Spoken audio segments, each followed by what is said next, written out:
Distinguished guests, ladies and gentlemen, do kindly be seated as Yang Berhormat Prime Minister will be joining us shortly.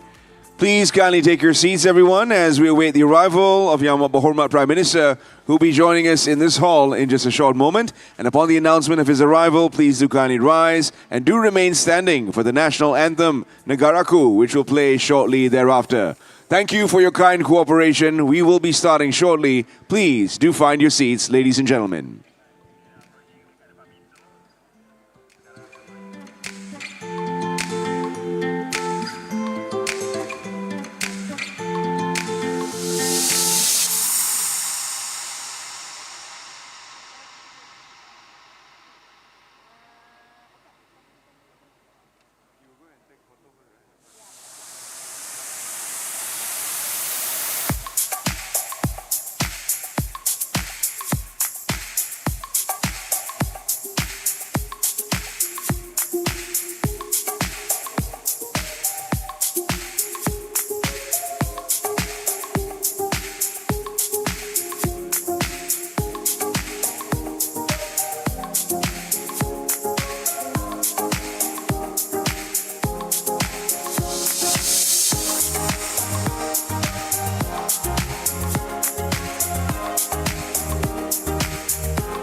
Once again, ladies and gentlemen, please do kindly find your seats. And if you're just joining us, there are still seats available at Island E, which is located as you enter the hall on your far right. As you enter the hall on your far right.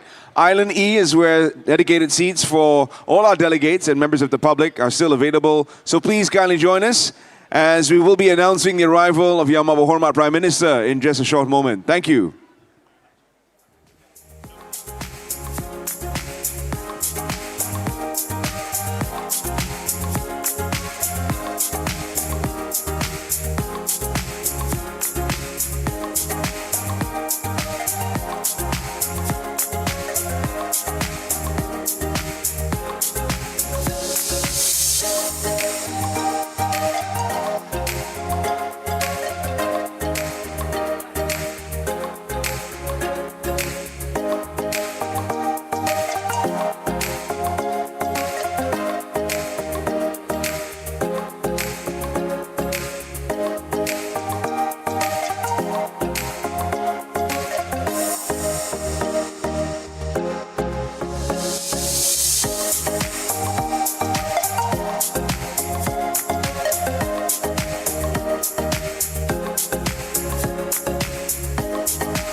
Distinguished guests, ladies and gentlemen, announcing the arrival of Yang Amat Berhormat Datuk Sri Anwar bin Ibrahim, Prime Minister, accompanied by our other distinguished guests.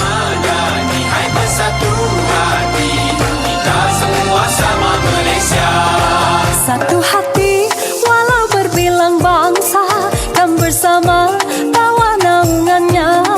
Satu jiwa tak kira apa warna, takkan ada yang memisahkan kita. Selamanya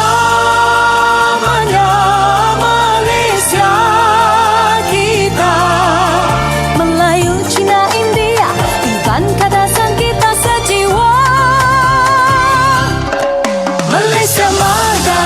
rakyat disantuni, timur, barat, selatan dan utara.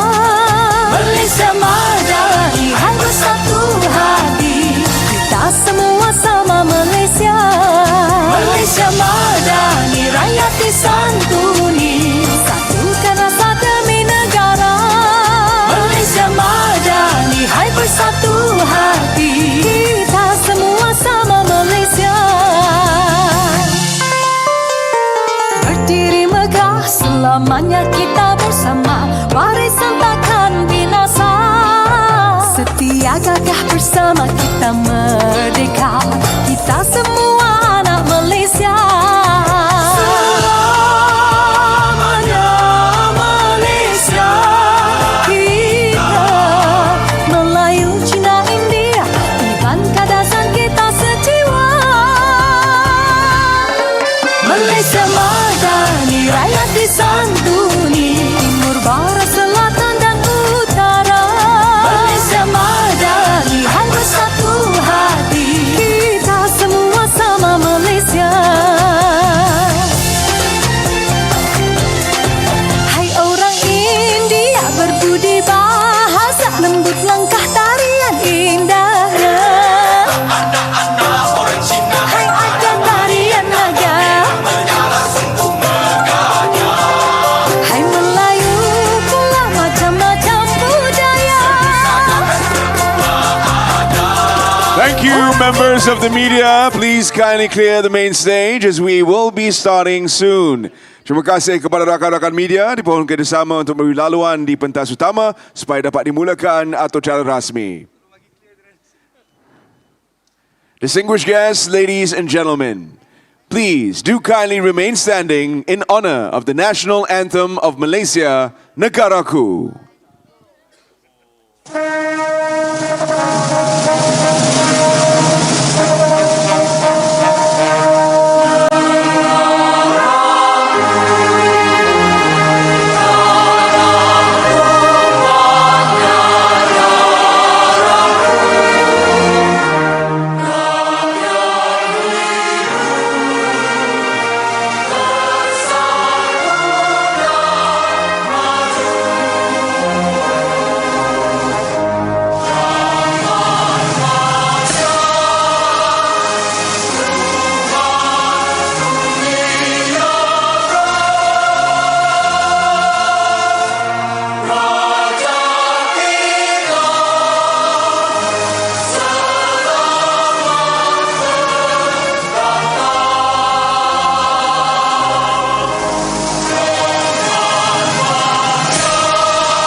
Thank you, distinguished guests, ladies and gentlemen. Do kindly be seated.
Welcome, ladies and gentlemen, once again to Forum Ekonomi Malaysia. Big round of applause. Let's get the energy up in the room, everyone.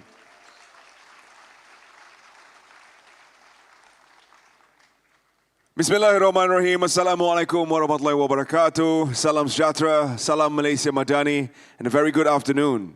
Yang Amat Berhormat Datuk Seri Anwar bin Ibrahim, Prime Minister. Yang Amat Berhormat Datuk Amar Haji Fadilah bin Haji Yusof, Deputy Prime Minister. Yang Amat Berhormat Tan Sri Datuk Patinggi Dr. Abang Haji Abdul Rahman Zohari bin Tun Datuk Abang Haji Openg, Premier of Sarawak. Yang Berhormat Tuan Haji Akmal Nasrullah bin Muhammad Nasir, Minister of Economy. Yang Berhormat President of the Senate. Yang Berhormat Members of Cabinet in attendance. Yang Berbahagia Chief Secretary to the Government. Your Excellencies, Foreign Heads of Missions to Malaysia, Senior Government Officials and Heads of Departments. Yang Berbahagia Tan Sri Datuk Sri IR Zamzam Zairani Muhammad Isa, Chairman of Maybank. Yang Berbahagia Tan Sri Abdul Farid Alias, Chairman of Bursa Malaysia. Our strategic partners, members of the media, delegates, ladies and gentlemen. It is truly an exciting time to welcome you this afternoon. Today's forum throughout the morning has served as a premier platform for policymakers, industry captains, and visionary leaders to dissect the global trends shaping our fiscal landscape and to chart a resilient course for Malaysia's future in the regional and global marketplace. We have been privileged throughout the entire morning, Yang Amat Berhormat Prime Minister and distinguished guests, for an assembly of speakers to lead us through critical dialogues and exciting topics that have been lined up throughout the morning. Throughout the day, however, we hope that you will continue to participate in these discussions and engage deeply in the sessions as we continue to navigate the momentum to the very end. And insights shared here will truly be instrumental in helping you understand the complexities of 2026 and beyond. Distinguished guests, ladies and gentlemen, before we proceed, let us seek blessings from the Almighty for a smooth and purposeful event moving forward. I'd like to invite Al-Fadhil Ustaz Tuan Haji Ehsan bin Muhammad Hosni, Imam Besar Masjid Negara, to kindly lead us in the recitation of the dua.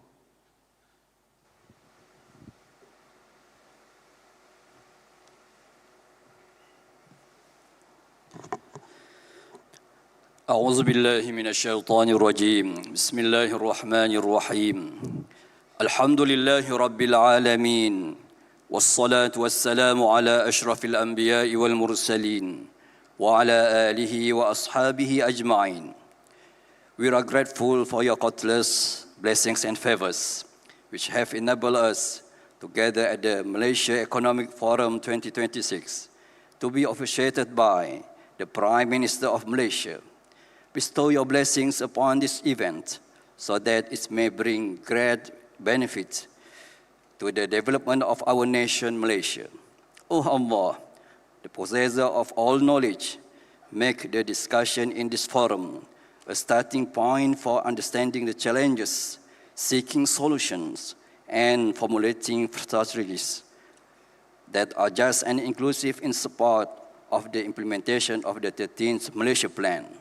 اللهم بارك لنا فيما رزقتنا واجعل هذا العمل عملا مباركا وانشر فيه السكينة والرحمة واحفظنا من كل بلاء وفتنة ربنا آتنا في الدنيا حسنة وفي الآخرة حسنة وقنا عذاب النار وصلى الله على سيدنا محمد وعلى آله وصحبه أجمعين والحمد لله رب العالمين. Thank you, Al-Fadhil Ustaz Tuan Haji Ehsan bin Muhammad Hosni, Imam Besar Masjid Negara, for leading us in the recitation of the dua. Distinguished guests, ladies and gentlemen, without further ado, please allow me to welcome to the stage Yang Berhormat Tuan Haji Akmal Nasrullah bin Muhammad Nasir, Minister of Economy, to deliver his welcoming remarks. Satu hati walau berbilang bangsa dan bersama bawa naungannya. Satu jiwa tak kira apa warna. Bismillahirrahmanirrahim. Assalamualaikum warahmatullahi wabarakatuh. Salam sejahtera, salam Malaysia Madani. Terima kasih kepada saudara Terence Das dari pagi memberikan kami tenaga dan penuh keyakinan hari ini. Yang Amat Berhormat Datuk Seri Anwar bin Ibrahim, Prime Minister. Yang Amat Berhormat Datuk Amar Haji Fadilah bin Haji Yusof, Deputy Prime Minister. Yang Amat Berhormat Tan Sri Datuk Patinggi Dr. Abang Haji Abdul Rahman Zohari bin Tun Datuk Abang Haji Openg, Premier of Sarawak, Yang Berhormat President of the Senate, Yang Berhormat Members of Cabinet, Yang Berbahagia Chief Secretary to the Government, Your Excellencies, Foreign Heads of Mission in Malaysia, Senior Government Officials and Head of Departments, Yang Berbahagia Tan Sri Datuk Sri Insinyur Zamzam Zairani Muhammad Isa, Chairman of Maybank, Yang Berbahagia Tan Sri Abdul Farid alias Chairman of Bursa Malaysia, Strategic Partners, Excellencies, ladies and gentlemen. Good afternoon and a very warm welcome to all of you to the Forum Ekonomi Malaysia FEM 2026. It is a great privilege to host this important gathering of policymakers, industry leaders, academia, professionals, and experts from the public and private sectors who share a common commitment to advancing Malaysia's economic resilience and long-term prosperity. Your presence today reflects the importance of collaboration, cooperation, dialogue, and strategic thinking in navigating an increasingly complex global landscape. It is truly exciting to see so many passionate minds gathered in one place, united by a shared vision to shape the future of Malaysia's economy and unlock new opportunities for growth, innovation, and prosperity. Please let me take this opportunity to thank Yang Amat Berhormat Prime Minister Datuk Seri Anwar bin Ibrahim for his presence here with us today to officiate Forum Ekonomi Malaysia 2026.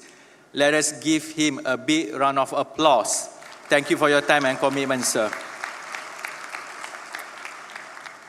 I would also like to express my gratitude to our Deputy Prime Minister, Yang Amat Berhormat Datuk Ahmad Haji Fadilah, Yang Amat Berhormat Tan Sri Datuk Patinggi Dr. Abdul Haji Abdul Rahman Zohari. Now it became his annual event. He came also for last year. Thank you, Premier Sarawak.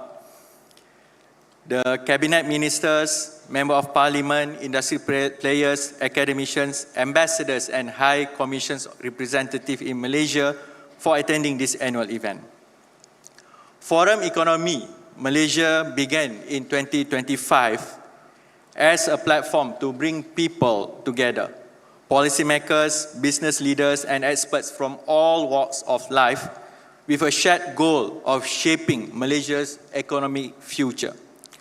That first edition welcomed more than 3,000 participants among together to discuss how our nation could navigate a rapidly changing world. FEM 2025 focused on strengthening trade, safeguarding jobs, and building resilience against global uncertainties, from rising protectionism to the tensions between the US and China affecting key industries like semiconductors. FEM 2025 also showed our commitment to working closely with our ASEAN neighbors, engaging the Global South, and making sure domestic policies under the 13th Malaysia Plan would support growth that benefits everyone. It reminded us that our economic progress isn't just about numbers. It's about people, partnerships, and planning for a shared future. Building on the momentum of FEM 2025, the FEM 2026 theme, Accelerating Growth, Advancing Malaysia, represents the next step in our journey towards a prosperous future. Today, we welcome nearly 5,000 participants who came together to exchange ideas, inspire action, and contribute towards a better tomorrow. And among them are institutional investors managing a combined $7.3 trillion in assets under management, and corporates with a total market capitalization of $226 billion worth of the funding. So I think this is really good crowd that we have today. Alhamdulillah, we continue to witness strong interest from investors, corporates, SMEs, and the wider public in attending FEM, demonstrating the collective desire to build a stronger, more dynamic economy. Guided by the Madani economy and anchored by 13 Malaysia Plan, is about moving forward together, creating opportunities, strengthening resilience, and ensuring that Malaysia's growth is inclusive, sustainable, and truly for our rakyat. FEM 2026 is a pivotal checkpoint in turning key policy frameworks into tangible results. It aligns the government, industry, investors, and academia toward shared goals, driving growth, unlocking investments, advancing regional development, enhancing human capital, and implementing structural reforms. FEM this year is set to make 2026 the year of implementation, where success is measured not by announcements, but by the delivery of real outcomes, overcoming challenges, and creating lasting impacts that are felt by the rakyat within a reasonable time frame. FEM strengthens delivery discipline through data-driven transparency, positioning itself as the national report card on implementation. By combining open dialogue with systematic monitoring and accountability, FEM ensures that its recommendations move from discussion to delivery, evolving into actionable policies with measurable results. In the morning session, we were delighted to host distinguished speakers, each experts in their fields, to share insights and discuss pathways for the nation's development. We are honored to have a number of ministers and deputy ministers as panelists involved in relevant intellectual discourse. Topics discussed today include the Made by Malaysia vision, fiscal and monetary policies, trade, investment and global market expansion, AI-driven economy, sustainability and energy transition, future-ready talent, affordable housing, equitable healthcare reforms, and aging population readiness. And during my opening remark just in the morning, I just make a claim it's only less than 2 months being in the Kementerian Ekonomi, but more works need to be done here. And it's also a great pleasure to welcome our esteemed plenary speaker, Mr. Tom Gruber, a visionary in technologies that enhance human intelligence. As co-founder and head of design for the team behind Siri, he continues to advise organizations in leveraging AI to foster collaboration, learning, and promoting a positive impact on humanity. Excellencies, ladies and gentlemen, I would also like to take this opportunity to thank our principal strategic partners, Maybank and Bursa Malaysia, strategic partner, HSBC Bank, supporting partners, MBSB and AIIB for their collaboration and contribution in organizing today's event. Lastly, not to be forgotten, thank you to the organizing team from the Ministry of Economy for their effort and determination in organizing today's forum. It is of my fervent hope that we have had a productive, inspiring, and engaging forum. Once again, thank you very much for your time and participation in FEM 2026. Thank you. Assalamualaikum warahmatullahi wabarakatuh. Ladies and gentlemen, please join me in thanking the Minister of Ekonomi Malaysia, Yang Berhormat Tuan Haji Akmal Nasrullah bin Muhammad Nasir. Satu hati walau berbilang bangsa kan bersama. And now, as foreshadowed by the Honourable Minister, we shall be introducing you to a guest that has had a special part in introducing Siri to us. Now, if you use Siri on your phone, ladies and gentlemen, or lean from a threaded discussion onto the web, collaborate with colleagues in virtual workplaces, our next speaker is likely to have designed or influenced its development. Ladies and gentlemen, Tom Gruber's career spans 4 decades at the forefront of technology, from graduate research during the classical AI era to pioneering work at Stanford at the dawn of the web, to founding and advising startups, and today, his work as a speaker and impact advisor. Throughout his career, Tom has been driven by a central question: how can technology help us live better lives? Drawing on artificial intelligence, cognitive science, and design, his work explores how connecting people and machines can enable that special collaboration for learning and knowledge sharing. So on that note, distinguished guests, ladies and gentlemen, it is my pleasure to introduce to you our speaker from the United States of America for the plenary address, the co-founder and former CTO of Siri, Mr. Tom Gruber. Thank you very much. It's a real honor to be here speaking with you, getting to meet you all. This is amazing. I just have a few minutes, and I'll share them with you to maybe shed a little light on how something what I call humanistic AI might relate to the goals laid out by the AI Plan for Malaysia. Now, let's start with the opportunity in front of us. Now, everyone's been hearing about AI. They think it's such a big deal, it's scary, it's wonderful. But it's not just a technology or a tool.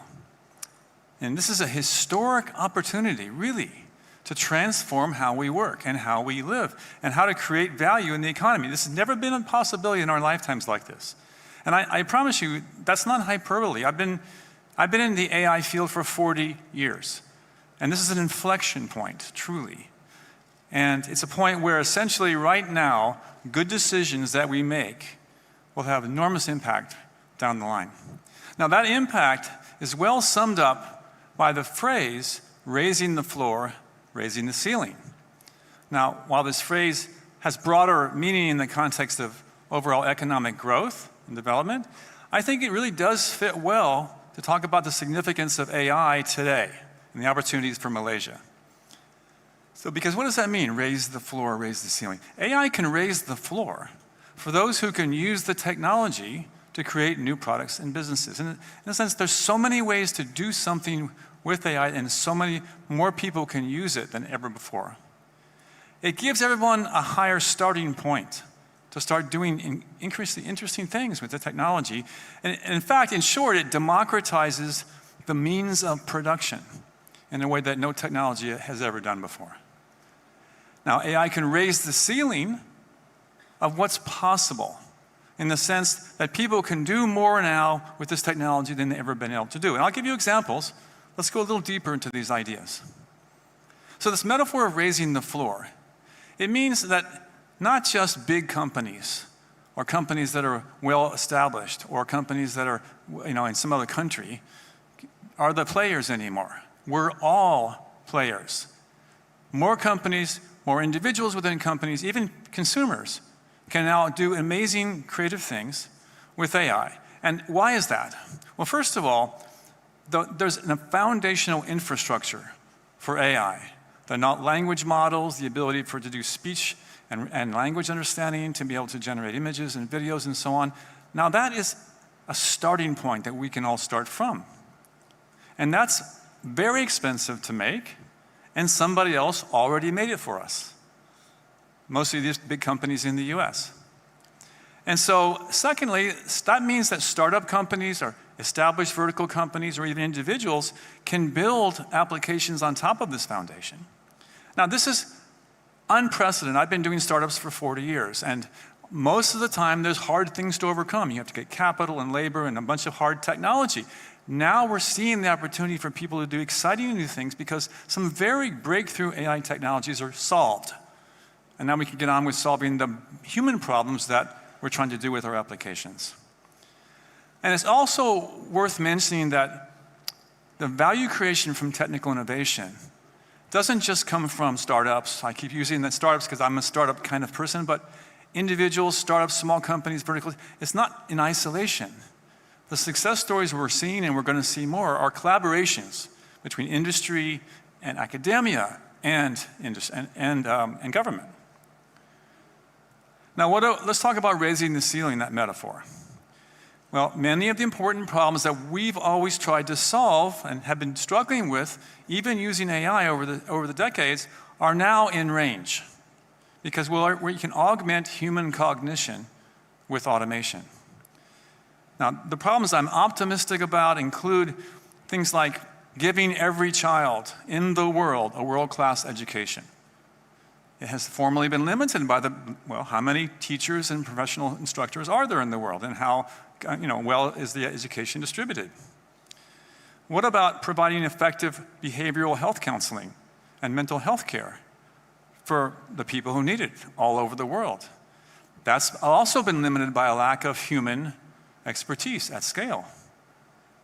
And what about the generation of clean energy? We always hear about AI magically solving these problems, but really, a lot of the problems of clean energy and a sustainable future come down to some fundamentals of science, material science, things like that AI can now be using to accelerate.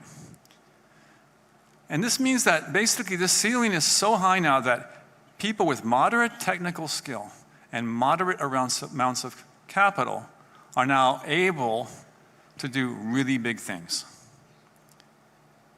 But this opportunity to create value won't just happen automatically. It will require us making wise decisions, ethical decisions, today. And those decisions start with which projects do we focus on? And why do we bother putting AI in the workplace, for example? And there's a train of thought that's very common now that says, when someone says, go and you put AI in your business, the first thing that comes to mind for some people is, well, let's reduce cost.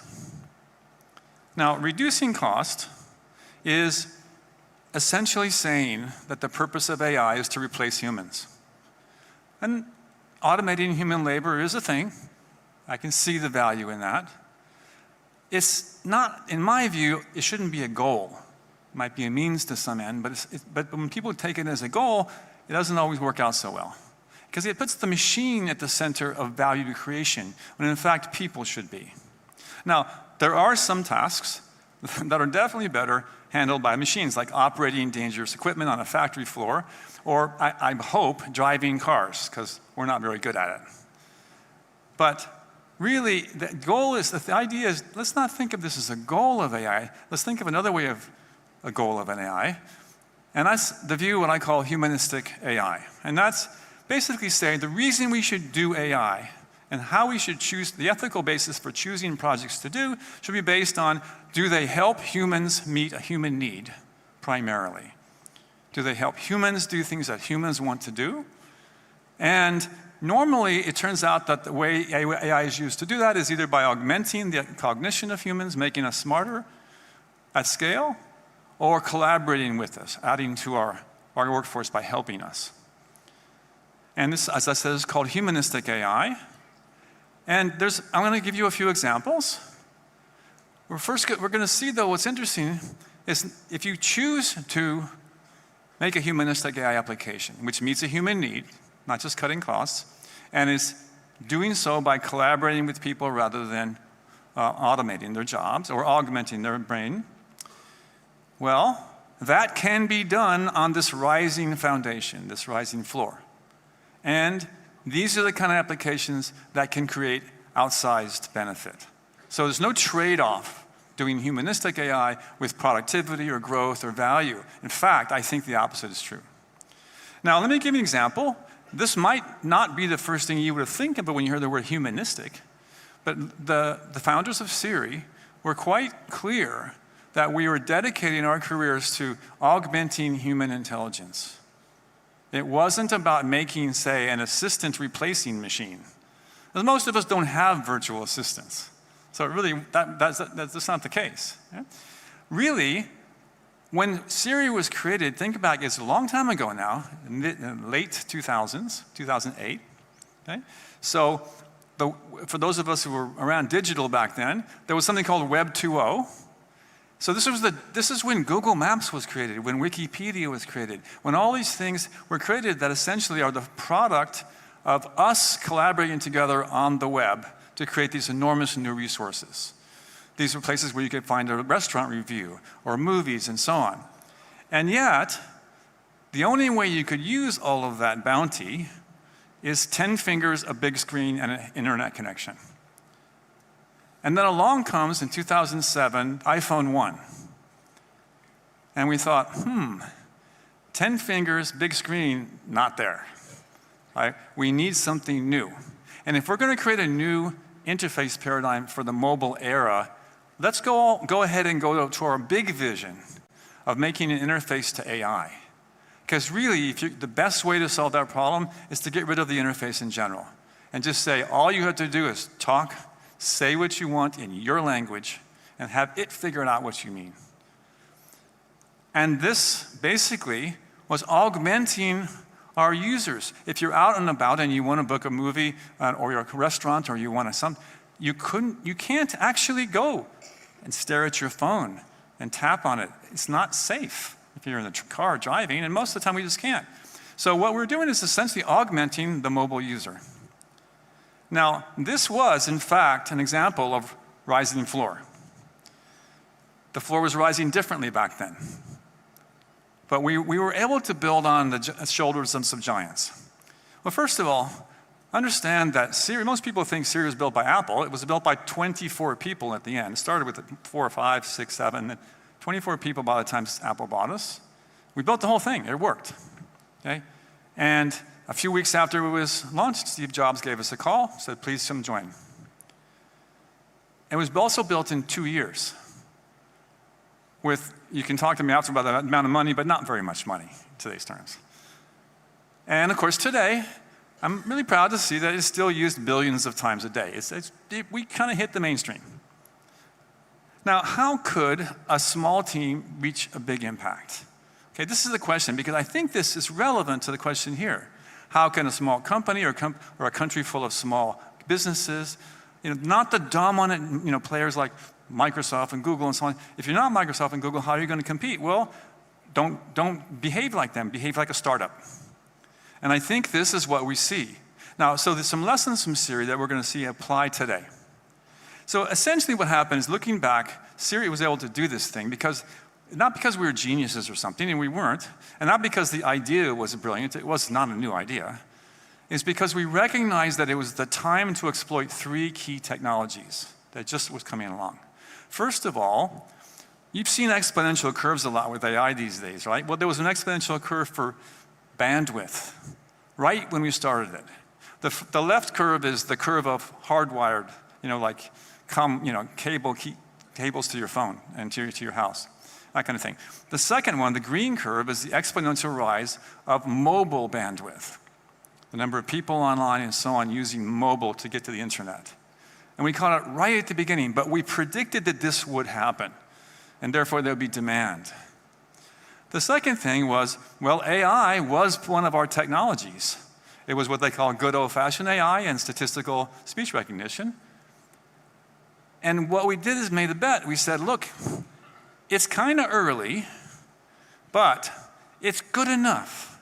It's close enough that if we build it and a lot of people use it, we're going to get some more data, and then they're going to give us a better way to train it to make it better and better.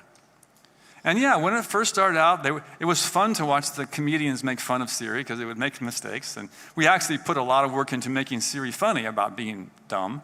And it worked. The people used it. And when people used it, we got the data, and we were able to improve the product. Now, the third technology was this Web 2.0 I referred to. And it's really 2 things. One is that there were all these services that were effectively available because of a joint agreement, essentially, among industry and government. Government created the internet and the standards of the web, and industry created all these services, but there was a culture of sharing. The ecosystem included a culture of sharing, so that all these companies, instead of being the only place, you have to go to their website to use their product, they would open up programmatic interfaces so small companies could build on top of their thing. And that was called Web 2.0 and APIs. And that meant that Siri could then access dozens of other companies' work and build on it. So when you wanted to, say, reserve a restaurant, it would call like 7 different companies' work and combine them in milliseconds in the cloud. Oh, and how come it happened in the cloud? That was kind of a new thing back then too. The cloud being what today you think of data centers, but certainly not on your computer or on your phone. And so we viewed the cloud, what they call elastic cloud, as a way to have a superpower as a small company. That is, you basically you buy just exactly as much compute as you need on demand. And Amazon and other companies do that now routinely. Everyone does it that way now, but it was new back then.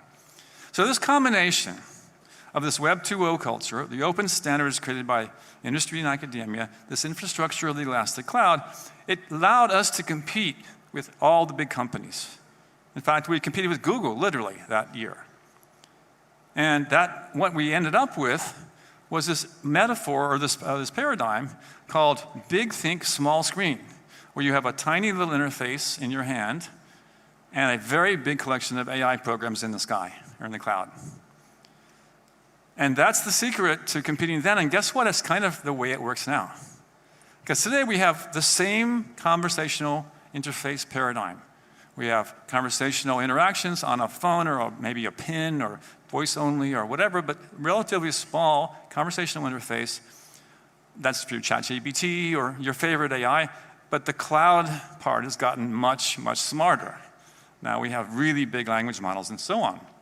And so, but now I'm going to try to carry some of these lessons over. Remember that green curve of bandwidth? Well, we're kind of at a similar place right now with AI capabilities. This curve represents, for all these economists out there, you always go, what is the y-axis, buddy? Well, this one is the amount of time it would take for a human to do the task that the machine can do. It's a good metric, actually. So these days, in early days, back in 2021 and so on, they could write a very short program. It would take a human maybe a minute or so to write. Today, they can write programs that take months for humans to do. So across this metric, across a bunch of things, is doubling the rate at every 7 months. So it's an exponential. And we're seeing this opportunity for all of us now. This is the time to jump in and take advantage of it. Now I'm going to show you an example of that, another example of humanistic AI, but also in the modern era of AI. This is using generative image generation technology. In fact, every single image in this slide, almost every image, is generated by a collaboration between myself and AI and a designer. As you notice, we kind of landed on this wooden character to represent AI instead of like a Kevlar armored robot or something. And this took a while. It took a few hours, not a few months. And we were able to solve a visual metaphor problem that none of the 3 parties had in our heads at the beginning. Through conversation, we solved it, and then once we solved it, we could then use it over and over again. Like in this case, I have an AI and music company. I said, well, why don't we make an artificial human musician and an artificial AI representation as a puppet? And literally it was just a few minutes, boom, a fully rendered thing. This was impossibly expensive to do in the past. And in fact, even the code that this company uses was written mostly by one person who had never been a professional software engineer before. His name is Ryan. And the work I saw him doing last November when I was visiting would have taken months of a team of programmers to do just 2 years earlier. And he's doing it by himself. So basically, we've raised the floor on what's possible. And we raised the ceiling, not only for small companies doing things, but imagine what we could do if we coordinated our overall plan here. Like got together and say, what could we do as a nation or as a large corporation? What could we do if we really aimed a bunch of resources and energy and talent at some problem? Well, as I mentioned, I'm interested in these problems like education. Let's dig in just a little bit. Education is a thing that we in AI have been trying to solve for decades. We never could nail the problem until now, but we can now. To make an intelligent tutor for every child in the world, you need to have the tutor be smart enough to understand the contents that you're being taught, it has to understand pedagogy, and it has to understand the language of the student. Now it can, for the first time in history. And companies like Khan Academy, which millions of people use to take classes already, are using this. Another large class of opportunities is in the space of therapy and personal development. According to the World Health Organization, 1 billion people, 1 in 8 of us, has a significant mental health disorder that requires treatment, completely underserved by existing human psychologists and psychiatrists. There'll never be enough. Yet, the technology of conversational interfaces to AI actually is a well-suited modality for conversational therapy. And it's things like cognitive behavior therapy and IFS. And not only that, they can be personalized and tirelessly available. And not just mental health care, but also personalized wellness plans, chronic disease management, like how to do the behavior changes that help you stay healthy. A lot of things are in this spectrum. And then finally, at the global scale, AI is being used to build, say this is a language model for mitigating climate change problems. It's called Climate GPT. I'll skip some of the details on this. Now, I'm gonna skip ahead to a couple slides just to close on the things for today to talk about, to think about. This is just the start of a conversation. What can a government do about this to help make the right things come out? Well, first, we can build confidence in AI applications, and that's largely a matter of building trust. Right now, a lot of people don't trust AI, so the industry is kind of tenuous right now. And governments can do things to create a trusted relationship. We've done it with financial services, for example. We can do it with AI. We also need incentives so that the companies who build AI are not motivated by just advertising dollar that drives students or users into addiction, but incentives that do things like increase your wellness, your mental health, your ability to relate to other human beings. And we need clear boundaries between real people and fake people. In other words, we need to have essentially a generalized notion of fraud enforced and understood in the general population. Now, I'm going to close with something that might be obvious in hindsight, but worth saying. There's good news about AI. It's pure software. It's just bits. And what does that mean? It means even though it takes a lot of money and talent and time to build the foundations, and maybe even a lot to build the first applications, once the application is built, it can run and be given away relatively cheap to everybody. And because it's so good with language, they can even reach poorly educated and technically illiterate users. And because most of the heavy lifting, the heavy technical lifting, is being done by AI models that someone else is building, we can harness the power of human ingenuity, our ingenuity, to build companies, to learn things in universities, and direct our investment capital strategically. In fact, we're now, essentially what this rolls up to be is, we now have the potential to bring the benefits of the most transformative technology of our lifetimes to every person on earth. Makes me very happy. Thank you very much. Ladies and gentlemen, please join us in thanking Mr. Tom Gruber for joining us here today for the special plenary address.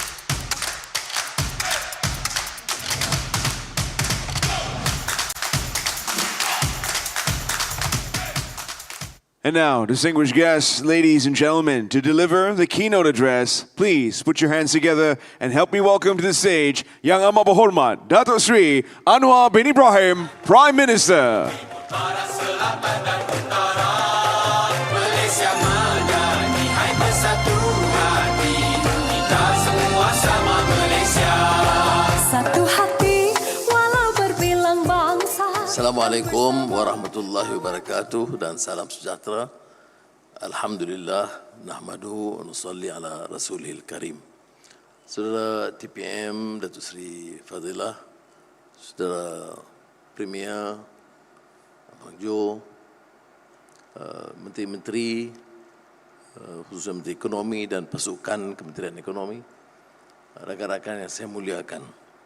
Tentunya hari ini kita mendengar tadi Tom Gruger satu penekanan yang menuntut kita melakukan sesuatu lonjakan.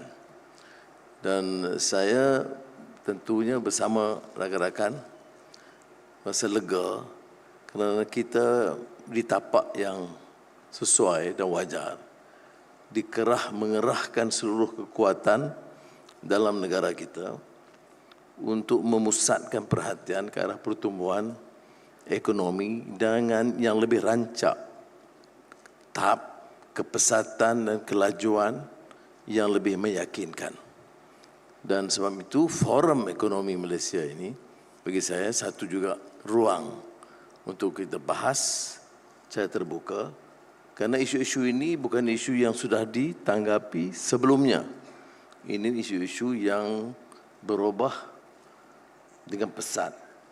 Dan saya lebih tertarik kerana kehadiran bukan sahaja rakan-rakan menteri, tapi juga dengan dukungan tokoh-tokoh seperti Premier Mang Johari yang merupakan suatu lagi sosok yang agak ke depan dalam memaksa perubahan dan peningkatan dalam bidang teknologi baru ini. Terima kasih. Now, we have launched the second Malaysia, the second Malaysia Economic Forum. I'm talking about the plan now. Now, this is not confined to merely an attempt to forecast or policy instruments, but I need to also emphasize the importance of, other than policy instruments, to remind ourselves about responsibility. Responsibility to govern with integrity, to ensure that economic progress carries true and tangible meaning for the rakyat. Malaysia today stands on firmer ground. Our GDP is on track to grow by around 4.9% in 2025, while inflation has been contained at 1.6%.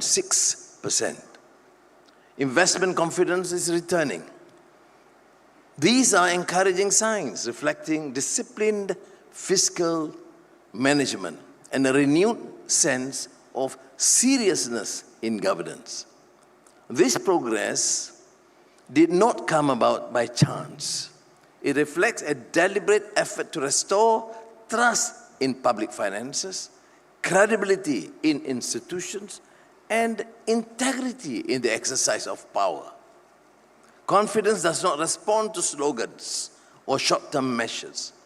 It responds to consistency, to clarity of intent, and to the assurance that reform is sustained rather than episodic. So let us be clear. Numbers alone do not define success. Markets may respond to data, but the rakyat judge by experience. Growth must be felt in homes, in workplaces, and in the cost of living faced by ordinary families. Otherwise, it remains hollow. One visible signal of renewed confidence is the strengthening of the ringgit. External factors do play a role, but currencies ultimately reflect the trust in institutions, in policy directions, and trust that the country is governed by discipline and purpose. That trust is being rebuilt because of this Madadi government has taken a clear, principled, and uncompromising stand on governance. There will be no tolerance for corruption. And no exceptions for the well-connected. Without accountability, there can be no credibility. Without credibility, there can be no sustainable growth. This is not a campaign for headlines, nor a passing phase. It is a recognition that lasting confidence depends on the certainty that the law applies equally to all. When enforcement is consistent, trust can be restored and institutions regain their authority. And yet, enforcement alone is not enough. That is precisely why institutional reform continues without pause and without apology. We are strengthening institutions so that integrity does not depend on personalities, but on systems. Rules must outlast individuals. Reform must endure beyond political cycles. These efforts are already bearing fruit, and thank you to the team. Investors are responding to consistency and predictability. They see firmer governance, clearer direction, and a country serious about long-term stability. This is reflected in their investment decisions and in a reassessment of Malaysia's economic risk. With this foundation in place, confidence must translate into better lives. Cost of living pressures are real and felt daily by the rakyat. This is why our economic strategy combines macroeconomic discipline with targeted support to protect purchasing power and ensure that growth improves real living standards. At its core, development is about expanding opportunity. It is not merely about raising output or improving statistics, but about enlarging what people can realistically aspire to live and achieve in their own lives. Growth becomes meaningful only when it opens doors to education, to decent work, to upward mobility, and to the ability to plan one's future with confidence. Economic reforms earns legitimacy not when it looks impressive on paper, but when it widens opportunity, reduces exclusion, and strengthens the dignity of every citizen.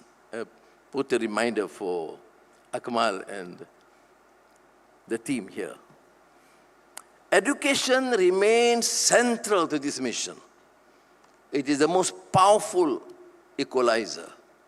With an allocation of exceeding 84 billion ringgit in budget 2026, we are committing not just resources, but resolve to reforms in education and training and promote flexibility, mobility, and lifelong learning, recognizing that talent develops at different stages of life. These reforms respond to a labor market already in transition, where skills must be renewed, careers evolve, and workers require support across different stages of life.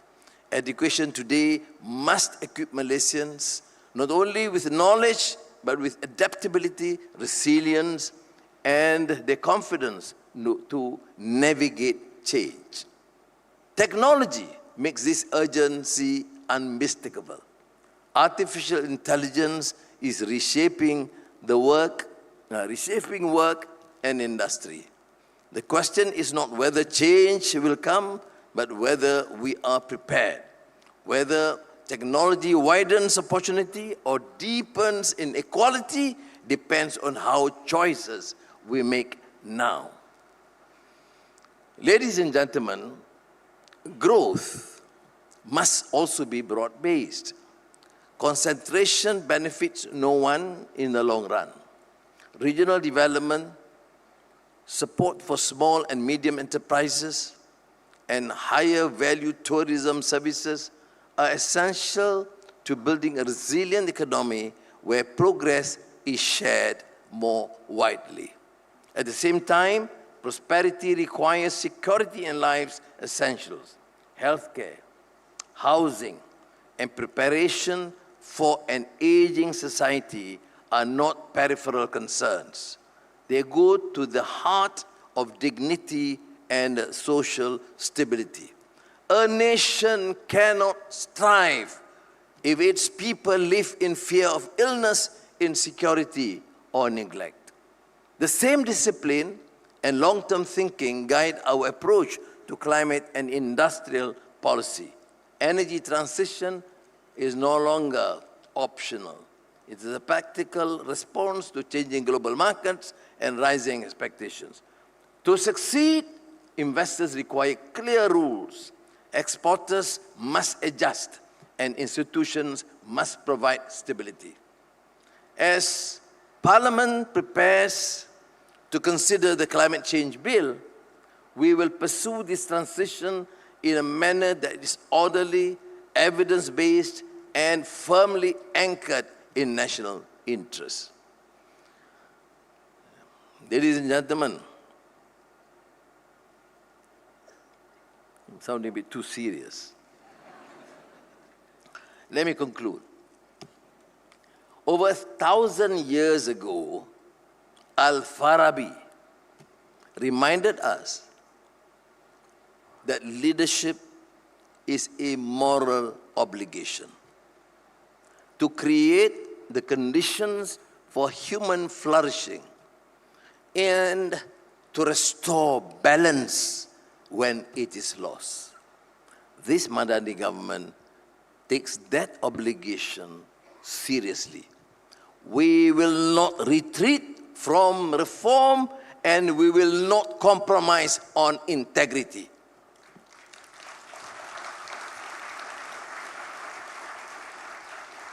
If we stay the course, inshallah, I'm confident that Malaysia will continue on a positive growth trajectory, one that is resilient, inclusive, and governed with honor. Terima kasih. Assalamualaikum. Thank you, Yang Amat Berhormat Dato' Sri. We'd like to invite you, sir, to kindly remain on stage as I invite all our distinguished guests in the front row to join the Honourable Prime Minister for the official launch of the forum Ekonomi Malaysia 2026.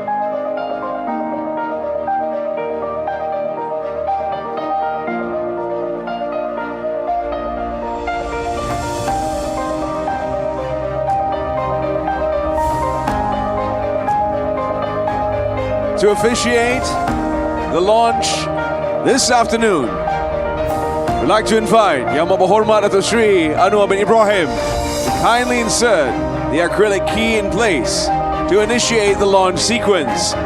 As we count down from 3, 2, 1.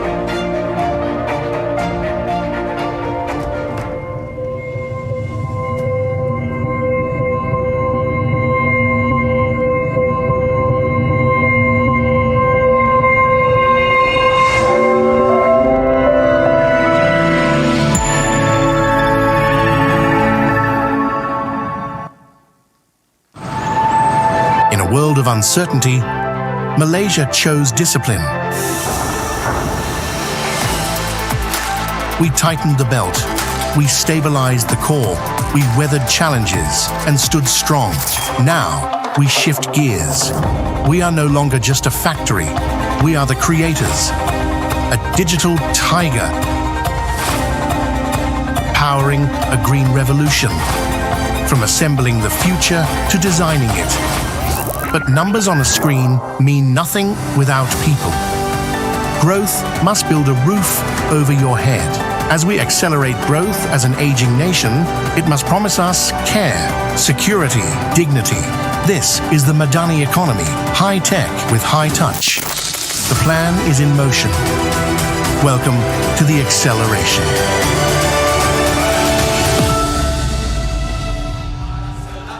Thank you, Yang Berhormat Datuk Seri, for officially launching Forum Ekonomi Malaysia 2026, accelerating growth, advancing Malaysia. As we invite Yang Berhormat Datuk Seri and all our distinguished guests to return to their seats, we'd like to invite members of the media and our official photography crew to take their place on stage for a group photograph with all our distinguished guests and delegates. So I'd like to invite everyone to kindly rise. Join the Honourable Prime Minister and all our distinguished guests for this special commemorative photo in celebrating the launch of FEM 2026. Photography teams, please kindly make your way to the stage. Timur, barat, selatan dan utara, Malaysia madani, hai bersatu hati. Kita semua sama Malaysia. Malaysia madani, rakyat disantuni. Let's have our eyes on the cameras on stage, everyone. Malaysia madani, hai bersatu hati. Thank you very much, members of the media. And on that note, distinguished guests, once again we thank Yang Berhormat Datuk Seri Anwar bin Ibrahim for joining us here today.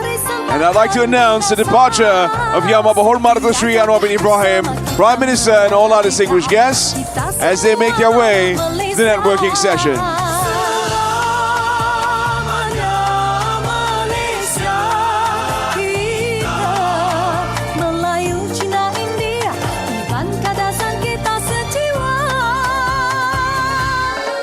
To all other delegates, please kindly remain in the hall. Our next session will begin shortly. Thank you. Malaysia madani, hai bersatu hati. Kita semua sama Malaysia.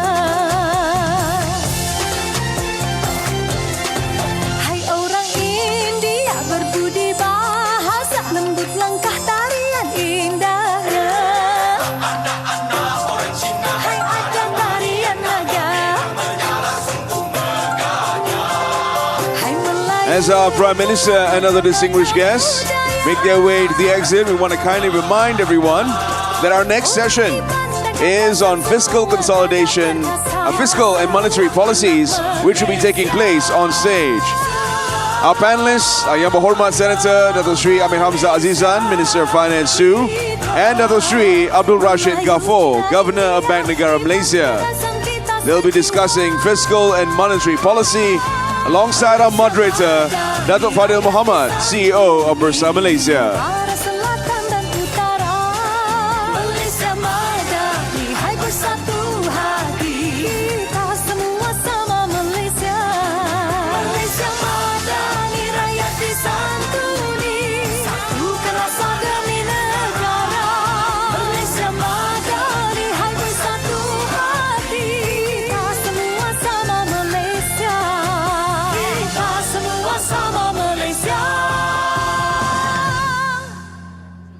Malaysia madani, rakyat disantuni. Timur, barat, selatan dan utara, Malaysia madani, hai bersatu hati. Kita semua sama Malaysia. So, ladies and gentlemen, as we highlighted, our next panel discussion will be a very special one indeed, as you don't always get to pose questions directly to the Minister of Finance 2 and the Governor of Bank Negara Malaysia. However, this is your chance. We'll have a QR code on screen to enable you to utilize Slido to send us your questions. Our moderator will be able to pick up on these questions and funnel them into his discussion. So please kindly take a moment, scan the QR code on screen or at the back of your name tags to join us on Slido. If for any reason you're unable to scan the QR codes, kindly head to slido.com and use the hashtag FEM2026 to join us in conversation. Thank you. Disantuni, satukan rasa demi negara. Malaysia madani, hai bersatu hati. Kita semua sama Malaysia. Berdiri megah, selamanya kita bersama. Warisan takkan binasa. Setia gagah bersama kita merdeka. Kita semua anak Malaysia. Selamanya Malaysia. Kita Melayu, Cina, India, Iban, Kadasan, kita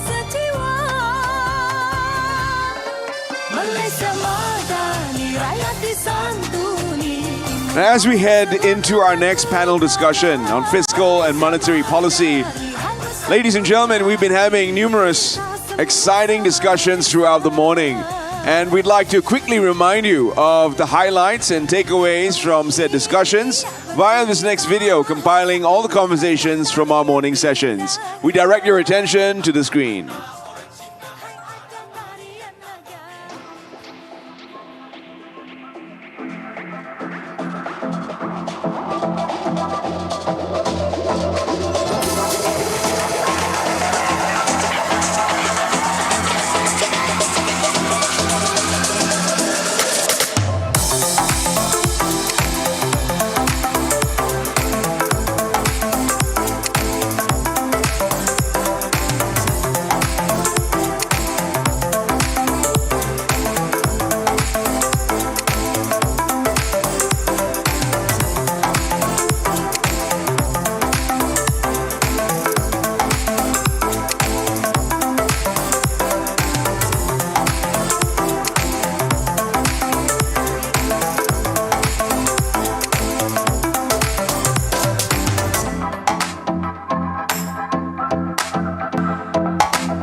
And with that, ladies and gentlemen, we are ready to continue with our next topic, fiscal and monetary policy. I'd like to invite our esteemed panel to kindly take their place on stage. Yang Berhormat Senator Datuk Sri Amir Hamzah Azizan, Minister of Finance 2, and Datuk Sri Abdul Rashid Ghaffur, Governor of Bank Negara Malaysia. Taking charge of the conversation and helping direct traffic on all the important questions, we have the CEO of Bursa Malaysia as our moderator, Datuk Fadil Muhammad. On that note, I will hand the floor over to Datuk Fadil to begin this exciting conversation. Thank you, Terence. Assalamualaikum warahmatullahi wabarakatuh and good afternoon to all. Yang Berhormat Senator Datuk Sri Amir Hamzah Azizan, Minister of Finance 2, and Yang Bahagia Datuk Sri Abdul Rashid Ghaffur, Governor of Bank Negara Malaysia. It's so good to have YB Minister and Governor back in Forum Ekonomi Malaysia for the second consecutive year. Thank you. Just to recap, at FEM 2025, we discussed the government's fiscal policy as part of fiscal consolidation ambitions. Indeed, the past couple of years have seen the government focused on fiscal sustainability, which includes the shift from blanket to targeted subsidies to remove financial leakages and inefficiencies, achieve fiscal savings and better allocation and impact of government spending budgets. We also discussed how Bank Negara's independence in monetary policy complements the government's fiscal policy to ensure alignment with the desired outcome of the Madani economy, with primary focus on ensuring monetary policy stance remains conducive to economic growth amidst price stability. The combination, coordination and alignment of fiscal and monetary policies have translated into healthy macroeconomic figures. Budget deficits is narrowing towards the 3% Fiscal Responsibility Act goal, with 2024 at 4.1% and the 25 target of 3.8% on track. The ringgit posted its strongest gain in 5 years, up 10.2% against the US dollar and now below 4. Growth is estimated at 4.9% for 2025, above forecast, with trade surpassing 3 trillion for the first time. Equity markets also rallied, with the FBM KLCI hitting 1771 points on 27 January, its highest since October 2018.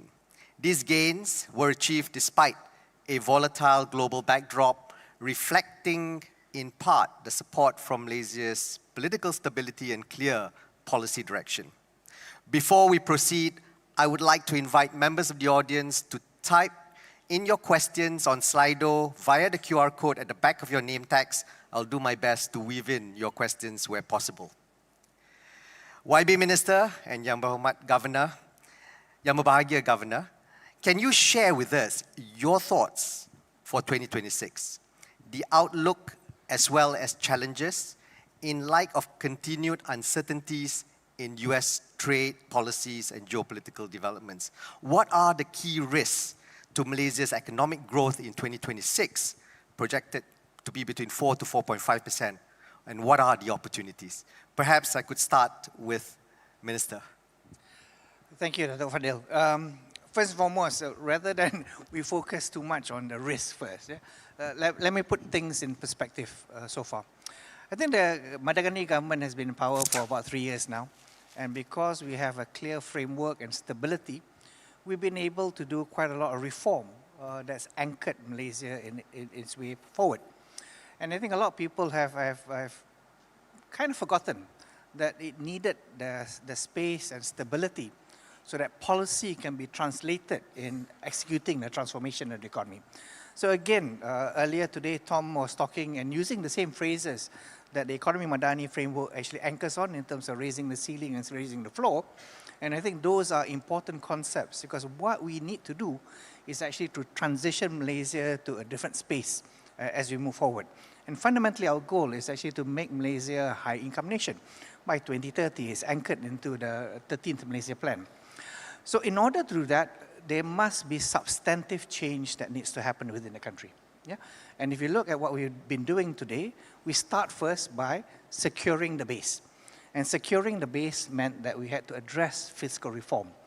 So the government actually laid out a very clear plan in terms of the Fiscal Responsibility Act and has been executing changes to anchor, to create space within the fiscal area, and then making sure that whenever we've got space and money that's been created, we redirect the money into areas that are important for nation building. And that's been able to actually position Malaysia in a better form. The second thing that we focused about doing is in the concept of raising the ceiling, was actually to be clear in terms of transforming the nation in attracting the right type of anchor investments into the country, and in the same instance, transforming from a manufacturing base only, but an economy that's also capturing value inside it. So made in Malaysia was changing into made by Malaysia in a form, because we want to own the knowledge, the upskilling of that capacity along the way. And I think for most of the investing groups that are here, you can see that articulated in our new industrial master plan, and all the elements have been put out. Consistency, as Yang Muhammad Perdana Menteri has also said, is also a very important facet. And so when we laid out the plan, the last 3 years, our focus has been about executing and providing change along the way. And that's the basis of the story of change for Malaysia. Alhamdulillah, you've seen FDIs come in. Alhamdulillah, you've seen the ringgit strengthen, because confidence has come back to the country. Money has flown back into the country, and that's represented by what Dr. Fadil has said in terms of the exchange rate and how the Bursa actually responded. But it did not happen by magic. It happened by a lot of people working, aligned in a common direction, aligned in executing game plans that we have put out. So if you look at the game plan forward, what's our challenge? I think last year showed that Malaysia was extremely resilient. Our diversification of our business, of trade has actually allowed us to weather the storm. Our practicality in how we engage in international areas allowed us to continue to move ahead in a better form.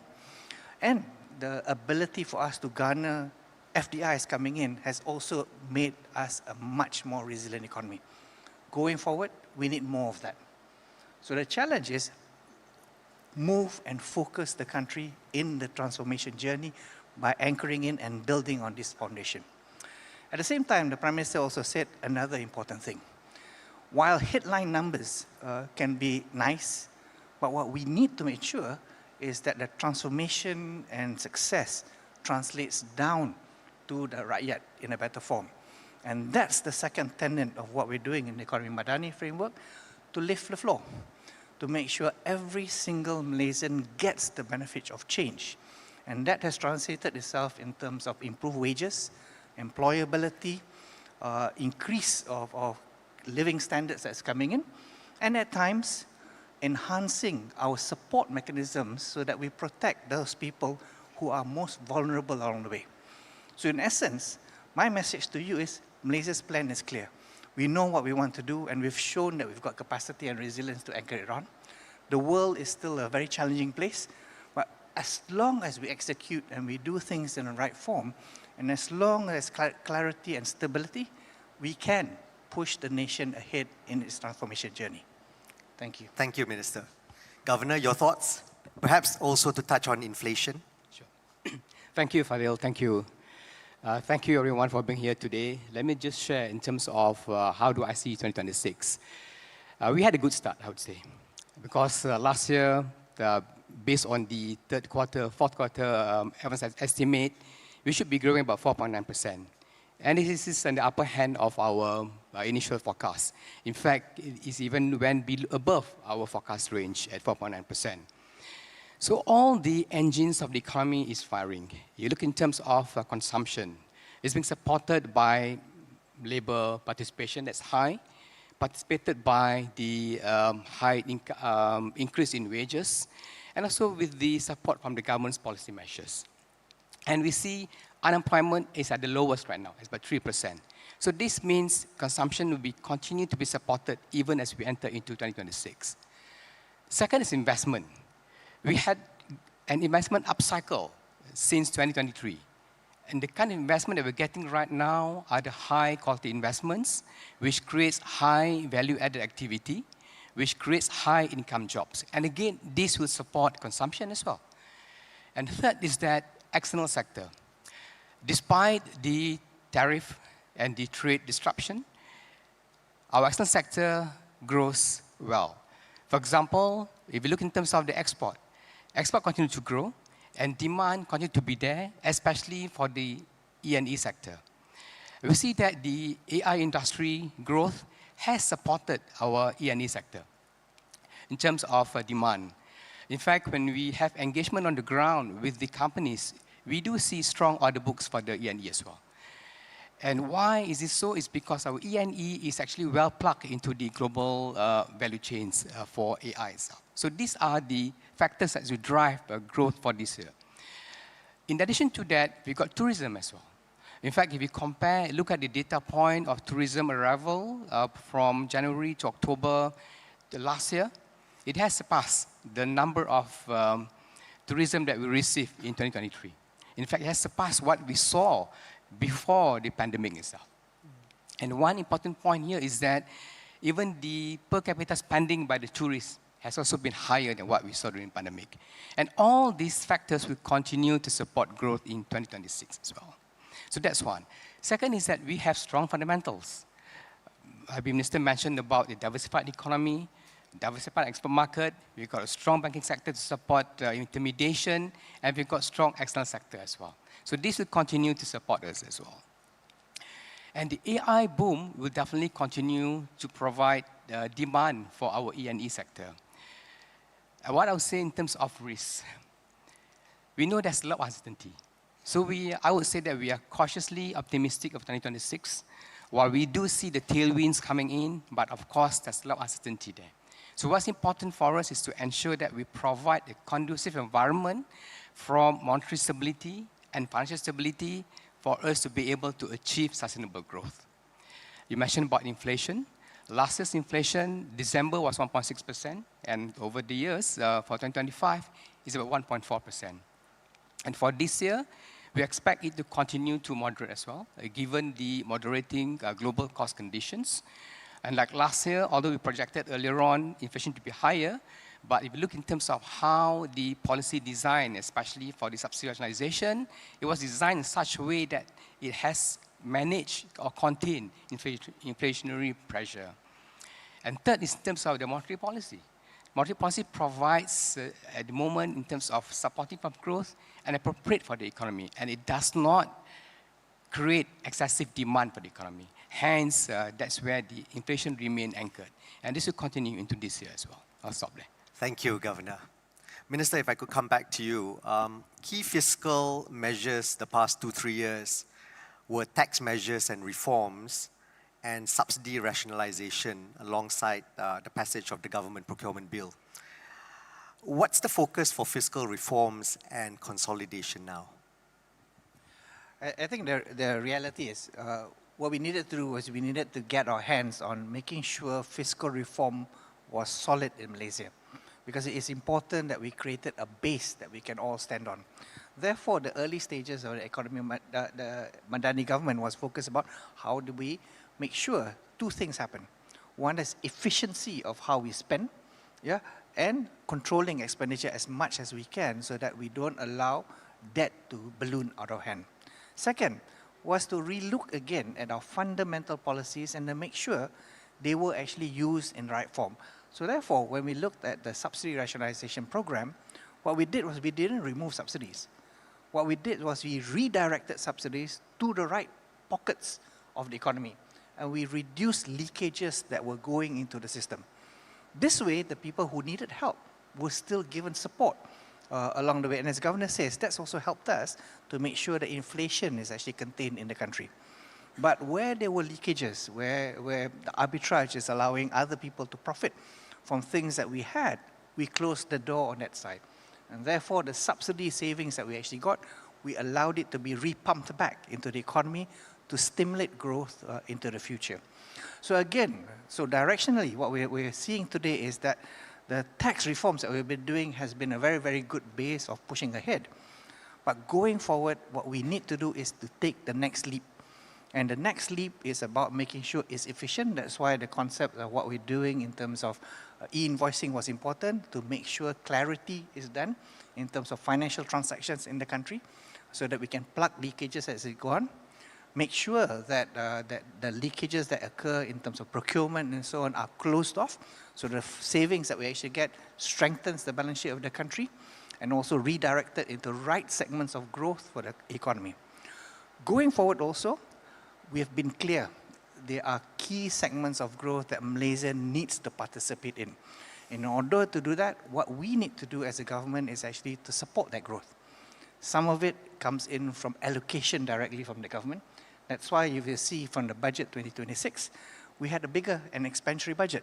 We had a 470 billion allocation for budget 2026.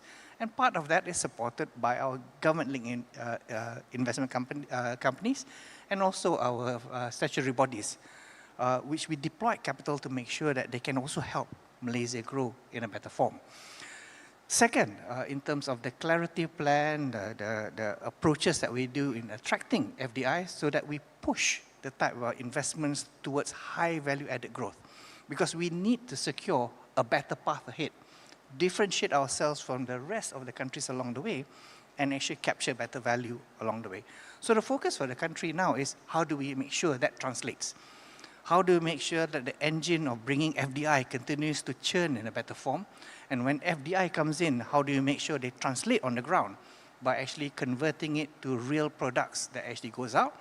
And how do we make sure that our labor force is resilient enough to address and pick up the opportunities that we're bringing in from this FDI?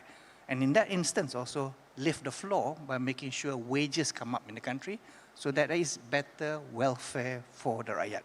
And this creates that virtuous circle that sustains Malaysia's transition to a high-income economy. Thank you, Datuk Sri. Governor, if I could just come back to you. Bank Negara has kept OPR steady at 2.75% after the 25 bips cut in July 25, suggesting that OPR levels and monetary policy stance is appropriate for the economy, especially in the context of growth and inflation, as you mentioned earlier. Then OPR cut in July last year also appears to be a preemptive move to support domestic economy in light of heightened external risks and uncertainties somewhere middle of last year.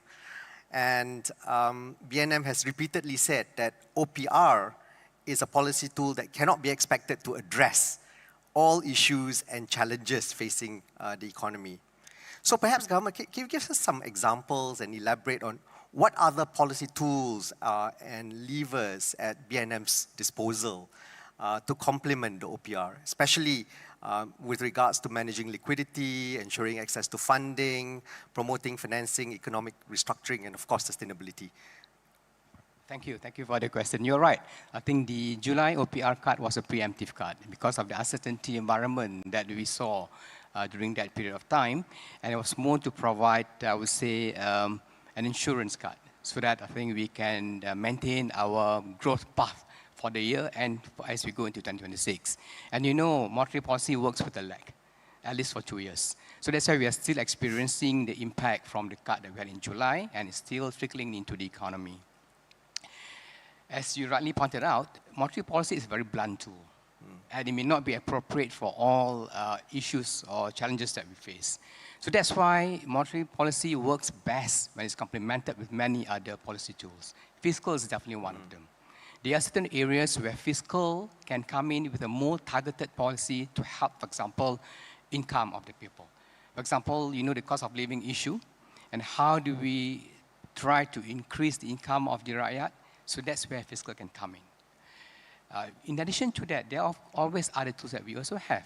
As an example, in the event where there's insufficient liquidity in the market, you could have seen we have also cut our state reserve requirement. So that will pump in some liquidity into the market. And third is that in terms of financing. So that's where, as we maintain financial stability, the ability of the institutions to provide funding to the economy stays. So this is also another tool to ensure there's enough financing to the economy to support our economic growth.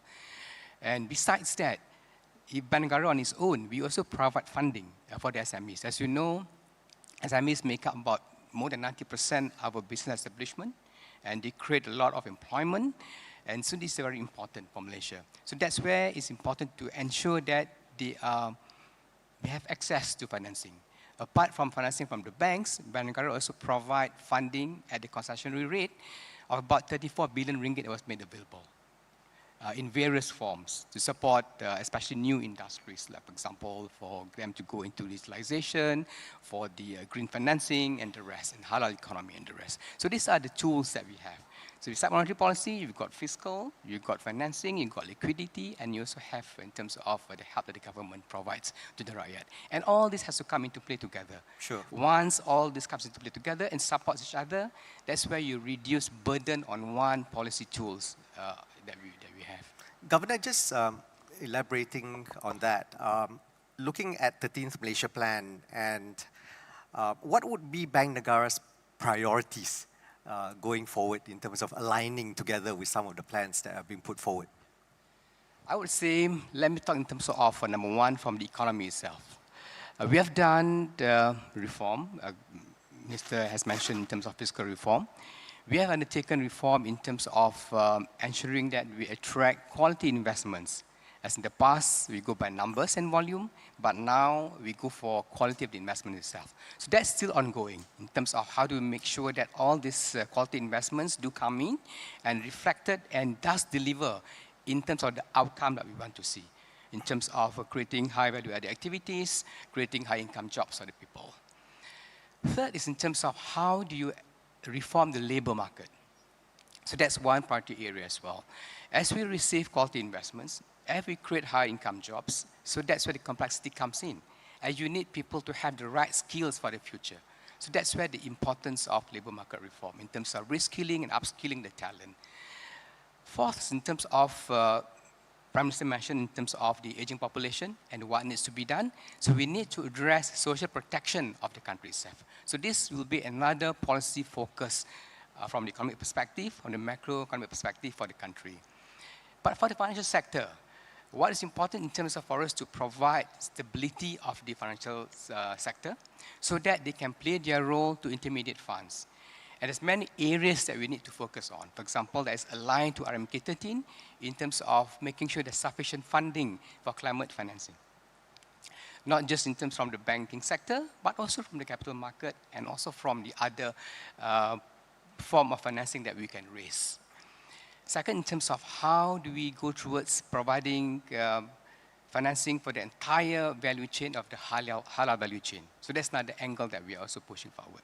Third, how do we help our SMEs in particular to transition into green and also to leverage on technology for them to become better increase efficiency and increase their productivity as well. So these are the areas that we're looking at in terms of making sure that there's sufficient financing and it goes to the right sector and it makes an impact for the economy in line with the aspiration of the RMK 13. Thank you, Governor. Minister, there's a question on Slido here. It relates to the new incentive framework, or NIF, which will be targeted and flexible to attract more high-value investments in high-growth sectors, and will support private investments as an engine of economic growth. Can YB Minister, can you provide some details on the NIF, which will be unveiled in Q1 2026 for manufacturing and Q2 for services? I think it gives you a hint in terms of what's coming, because I don't want to take the thunder on the day of the announcement also. But fundamentally, what we wanted to do with the new incentive framework is actually to provide catalysts to anchor our Ekonomi Malaysia framework, whereby we have laid out quite clearly which are the core industries that Malaysia wants to attract, fundamentally the high value-added industries to come into Malaysia. In order to do that, in the past, I think we've been giving incentives based on large-scale investments, but not necessarily the concept of quality investments that we want. So the whole idea of the new incentive framework is to actually be outcome-based, to tell people that first, in investments in the areas that have been outlaid in the National Industrial Master Plan are key investments that we want, so they will get a bit more incentives than the normal investments that come in, because we're spurring it to the right form. The second thing also, it also needs to be outcome-based that will support the transition of things in Malaysia, labour market reform. So characteristics of the investments that come in, if it creates more high-value jobs, will be industries that we will want to anchor. So it's not about quantity, but rather the quality of things coming in. So we're aligning the investment framework to actually push the transition of Malaysia into a stronger high-income nation economy along the way. At the same time, we recognize that as we develop Malaysia, we also don't want the disparity to exist between the urban and the rural sort of area. So the incentive framework will also give some priority in terms of narrowing the gap.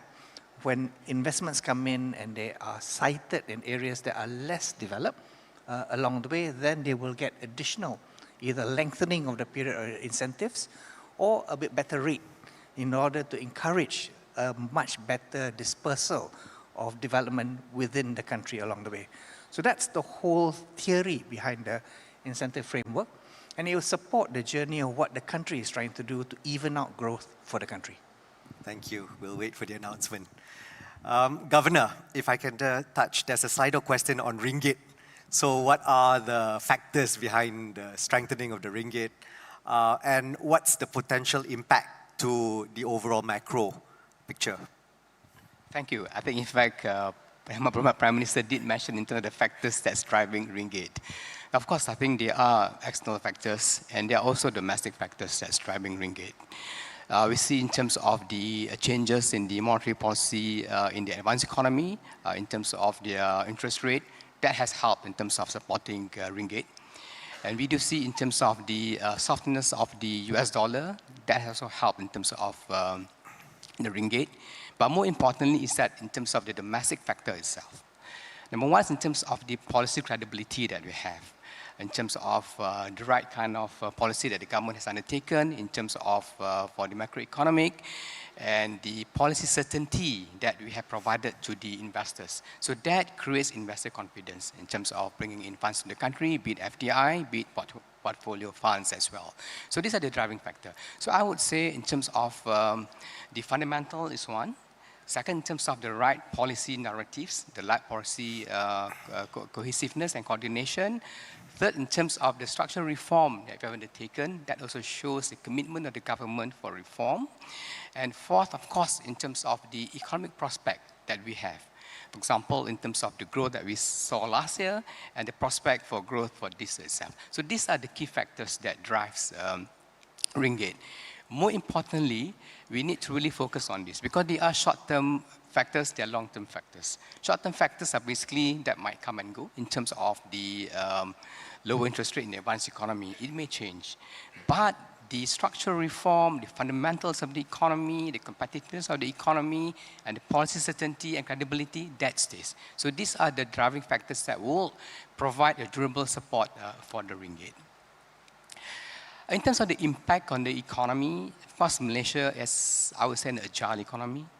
Our businesses are agile. In fact, when ringgit depreciated, our economy was still growing. So that shows the agility of the economy responding to changes in exchange rate. Similarly, as exchange rate strengthen, there will be parts of the economy that we may benefit. There may be parts of the economy or sectors that may have challenges. But what's more important is that how do we respond to those challenges? For example, when we have better exchange rate like today, you see in terms of the import cost becomes lower. And this could be translated into cheaper products for the rakyat itself. In fact, we have seen, because we do see now casting as well, we do see some products that is imported, and we look in the prices in the market, it has come down. So that's a positive impact for the rakyat. Second is that with a stronger currency, when you travel overseas, you can feel it. And especially for those that have children studying overseas, you can also have some savings there. But, for example, it could also have impact on exporters. So that's where we continue to have engagement with the exporters to find out what are the pressure points for them, what are the challenges they face, and how do we try to help address these issues. For example, like providing adequate hedging tools for them to hedge the exchange rate risk. So these are the kind of things that we do and when we meet and engage with the exporters in the industry. Thank you. YB, there's no session that you can be at without a question on e-invoicing. What is the expected revenue uplift from e-invoicing? I think you have to look at e-invoicing into two parts. The first part is actually what's important for us is actually to make transparent financial transactions in the country. Yeah? Because we all know that there is a high possibility that the shadow economy is a lot bigger than what it is, and they're not contributing what they should be contributing to the coffers of the country. And I think you and I know everybody in this room are very good people who pay taxes, yeah? So you don't get angry with me if we chase after people who don't pay tax when they're supposed to pay tax. So it's about providing a base of equality inside it to make sure everybody pays their fair share along the way. But in trying to roll it out, we have to also be careful to make sure that there are no unintended consequences on rolling out e-invoicing. In that sense, you've seen that the government also have provided flexibility along the way, and it's rolled out e-invoicing in stages along the way. Yeah, we started with the big companies and we're starting to go down, but at some point we decided that the cut point of who has to contribute to invoicing is probably not worth to go down all the way, so we lifted up the threshold for submissions. So today now the submission rate is only for those that are above 1 million. And that meant nearly also 1 million businesses no longer have to participate inside it unless the customer actually wants to get an invoice from them. So that's elevated pressure points on the ground. What the government also has actually done is also provided support. So for PMKS, small SMEs that are coming out, or micro SMEs that today, the government through LHDN has provided its own EPOS system, which is the invoicing system, free of charge, so long as your revenue is less than 5 million. So in that essence, we are helping also industries to digitalize as we move forward. And with digitalization, there are a number of benefits. Yes, I admit that LHDN does get better data, but also for the businesses now have a tracking capacity of data. So when they go and ask for financing, they have a better proof or track record to be able to put. And this is really relevant when you go to small businesses, especially the GRIs and things on that side. Because without the track record of financing of transactions, it's very hard for the banks to actually give you money along the way. So this is the part and parcel of transition, the economy using digitalization as a better form. So from the data we've gotten today, we've gotten something about 981 million invoices since e-invoicing started. And the first two phases has allowed us to do some analytics. And from the analytics that we've been able to identify, there were actually 17,800 or so entities that we've discovered that has not submitted tax returns, although there are transactions that they've been doing. So now what LHDN is doing is nudging them along. We're not evil people to go in and say, you must pay. Yeah? But we say, look, you probably made an error. I know it's probably an oversight, but just to let you know, we've noticed that you didn't pay a tax. You didn't submit a tax return. So out of the 17,000 entities, we've identified about 1.4 billion of income not reported. Yeah? And out of that 1.4 billion, we have collected nearly 300 million of additional tax in the space of just looking at this. So I think that's a good addition to fiscal for the country. But it's the right type of addition because we're not chasing after people that we should not supposed to. We're chasing after people who were obligated to pay but did not contribute. So I think you and I should be very happy that other people are helping the nation to contribute to the coffers of the nation because it was the obligation to pay tax anyway along the way. What the government is trying to do is smooth out the process. Where we have hiccups, we learn feedback, we adjust things along the way to make it easier. And at the same time, we also are trying to hook it on to other things along the way as the transaction become much more transparent, facilitate the ability of financing to occur in a better form. So net-net is a net benefit to the whole economy. Thank you. Minister, there's another question for you, which says, 2025 looks like another solid year in terms of investment approvals based on 9-month 2025 data. Is this robust values of investment approvals trend since 2021 sustainable? Should we start thinking more on the quality or an impact of investment rather than quantity of investment? I think as I alluded to just now, if you see, the country is making things very clear in terms of what are the key transition points that we are trying to do and what are the type of investments that we like to anchor the Malaysian economy. And clearly you can see that from our new industrial master plan. You can see that in an NSS, the semiconductor strategy that we put out. So it's a statement of fact. And that's being supported also in terms of the provision of incentives that will be rolling out from March onwards to induce those sort of things. And that's, again, when we look at the investment framework, we're talking about outcome-based. Outcome-based means focusing about the key positive improvements that the investment will come in. Not the absolute number of investment that comes in, but if this is a net addition because it enhances the competitiveness of Malaysia, provides better jobs along Malaysia, that's the type of investments that we want in Malaysia.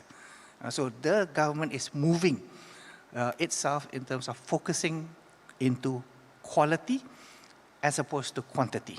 This is not to say that we won't get the quantity. I think we still will, but focusing on the quality is probably the most important transition for the economy going forward. Thank you. There's a question for Governor here.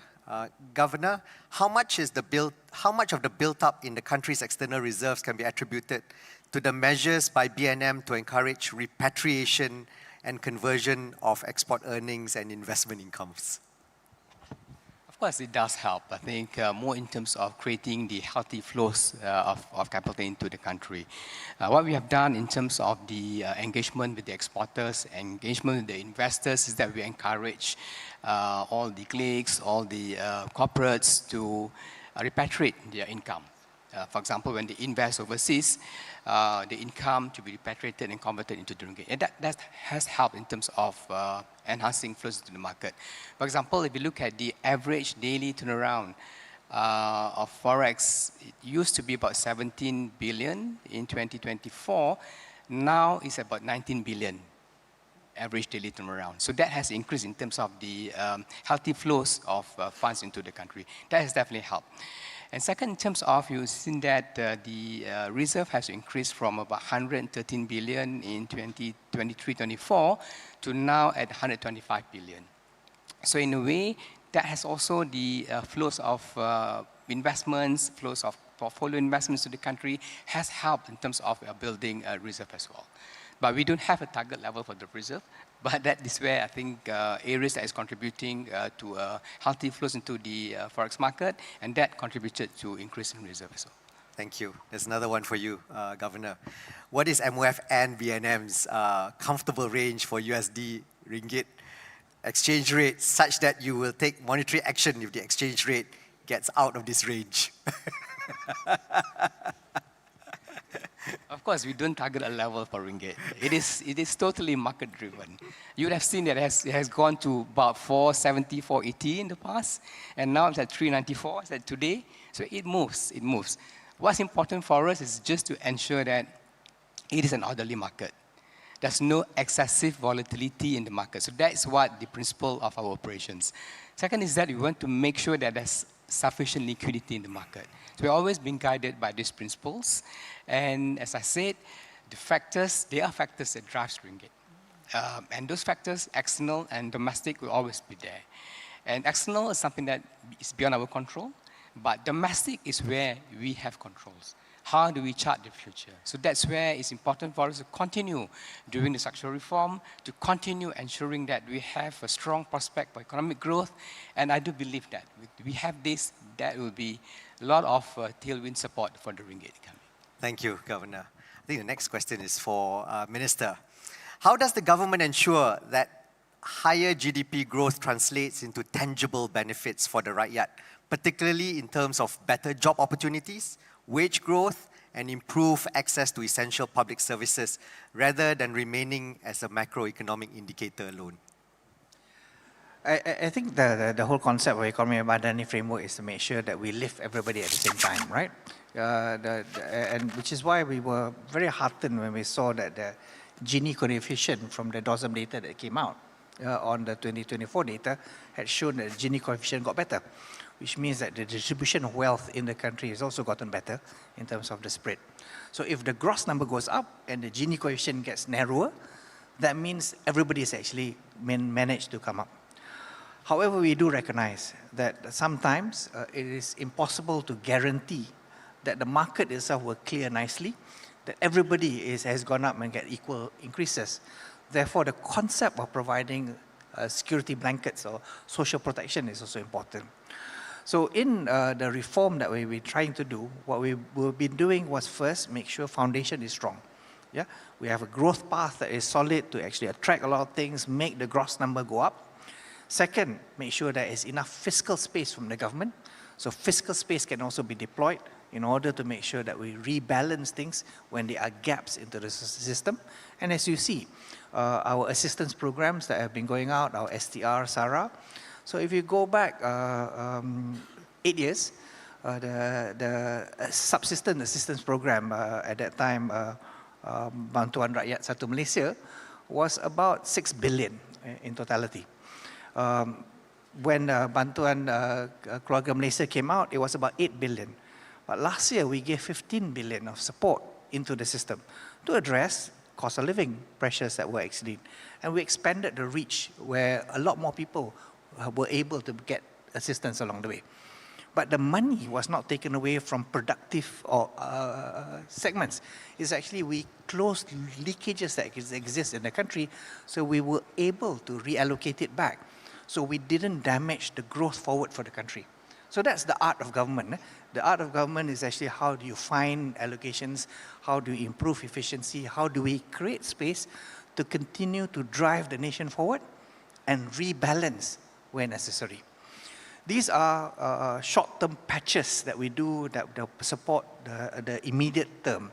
But it's also important that we orchestrate a long-term sustainable transformation, which is why labor market reform has been a key agenda for this government. And we've done labor market reform. First, we addressed in terms of minimum wage. Minimum wage went up from 1.2 to 1.5, now 1.7, and it will continue to go up along the way to make sure that the floor is actually raised along the way. We're talking about progressive wage also in order to reward skilled labor in a better form along the way so that we can raise the quality of life for the people.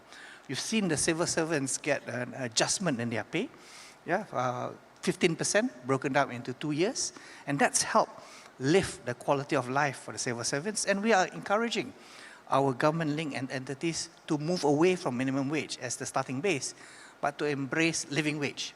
So that meant that for the GLICs, they're now adopting 3001 as the anchor minimum entry points in the GLIC. Now, if we keep doing these sort of labor reforms, it puts a better flow in society and evens out gaps along the way and pushes better prosperity levels into Malaysia. But that's not all what we want. We need to orchestrate the transformation of the underlying economy itself, which means attract the right type of investments in the country, bring the right type of businesses that are coming in that produces high quality labor, that demands high quality labor. That ultimately transforms the ability for us to narrow gaps that comes in. And in that instance, the immediate response for the government also is not just attract, but also train labor so that labor market reform also prepares labor to be able to address those investments that come in. So at the moment, the government is doing a lot of things. Yeah, some of it has now been played out and you can see the numbers visibly, but the way forward has also been laid by the foundational changes that the government has already done. Thank you. Just to follow through on that, there's a question that relates to how do we balance between attracting FDI and leveraging the world's best in the supply chain versus policies that are meant to grow our domestic industry? Can this coexist and how? I think it must coexist. It's not a matter of choice that you choose one over the other. I think we want FDIs to come in, but we also want interventions to be done so that we create a mechanism that we can attract a lot of our own local businesses to prosper. So one of the key things that we've been doing in architecting under MOF is actually to get our government-linked investment entities to play a bigger role in these things.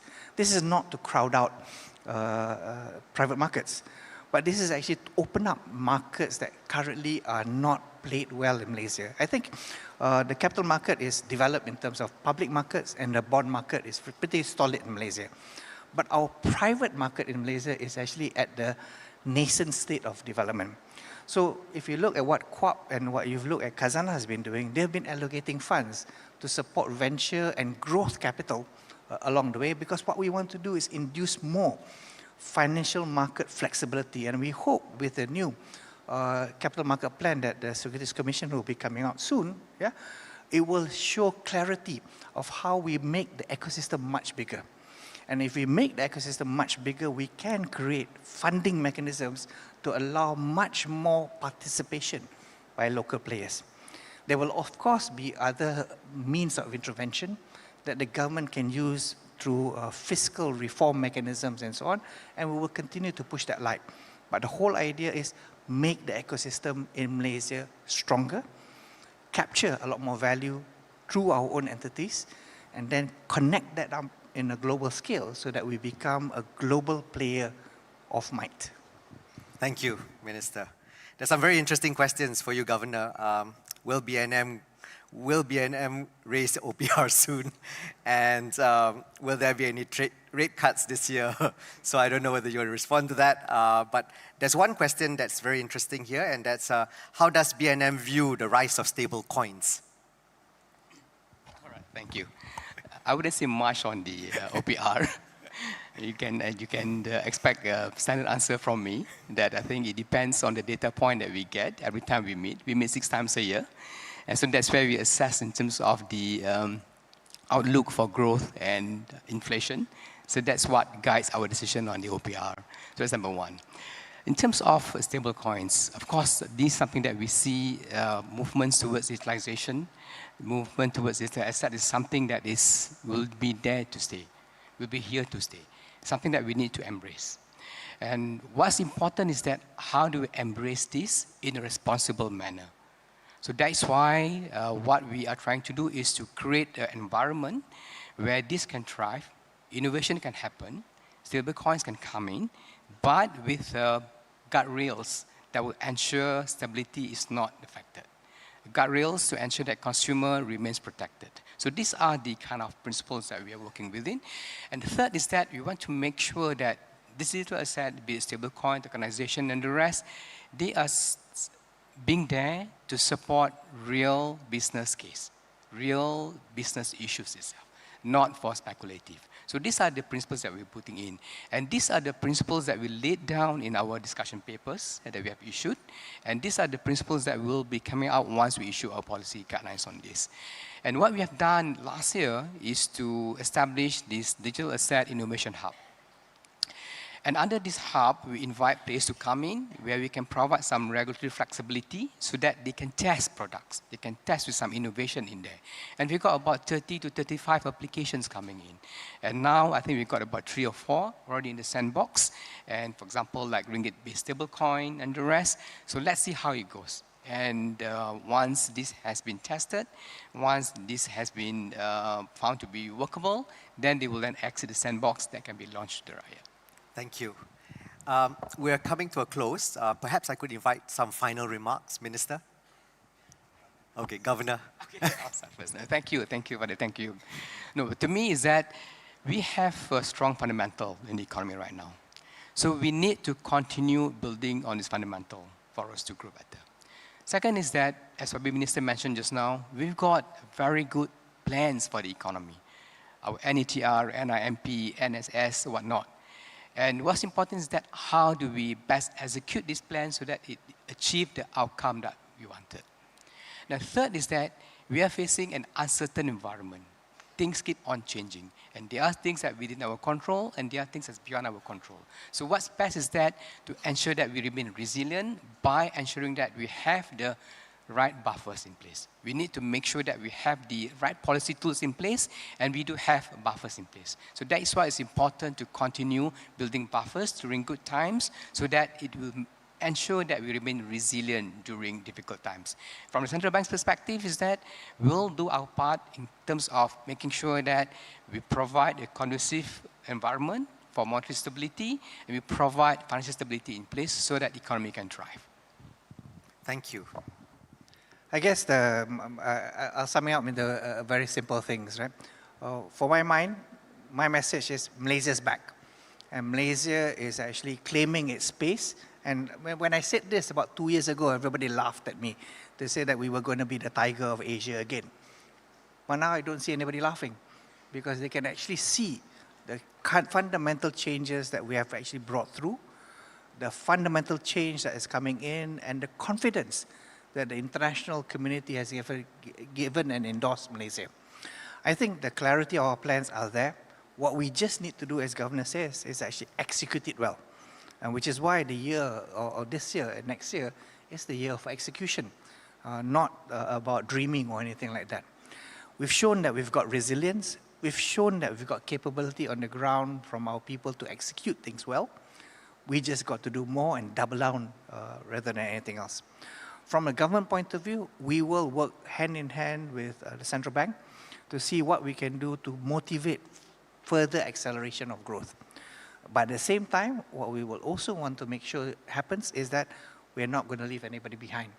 So the important thing is to execute against the Ekonomi Madani framework to lift the ceiling and lift the floor and position Malaysia to become a developed country, by 2030.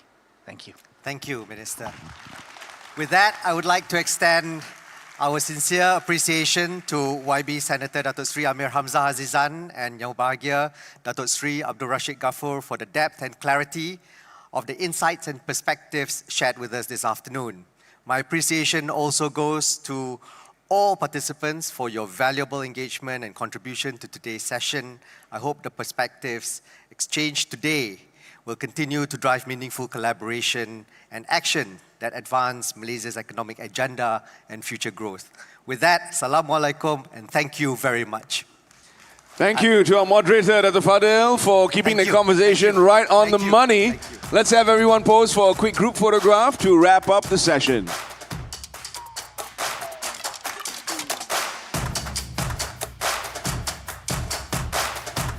We have one more session to go, Fireside Chat with the Minister of Economy. And on that note, we want to thank our panelists, Yang Berhormat Senator Datuk Sri Amir Hamzah Azizan, Minister of Finance too, and Datuk Sri Abdul Rashid Ghaffur, Governor of Bank Negara Malaysia, for joining us in conversation. And so, ladies and gentlemen, real quickly, we want to invite you to be a part of our next conversation as well. Please kindly scan the QR code just behind your name tags or your lanyards. And if you, for some reason, have difficulty in doing that, try scanning the QR code on the screens right now. If you still can't join us via QR, please do kindly check us out on slido.com and use the hashtag FEM2026 to be a part of the next conversation.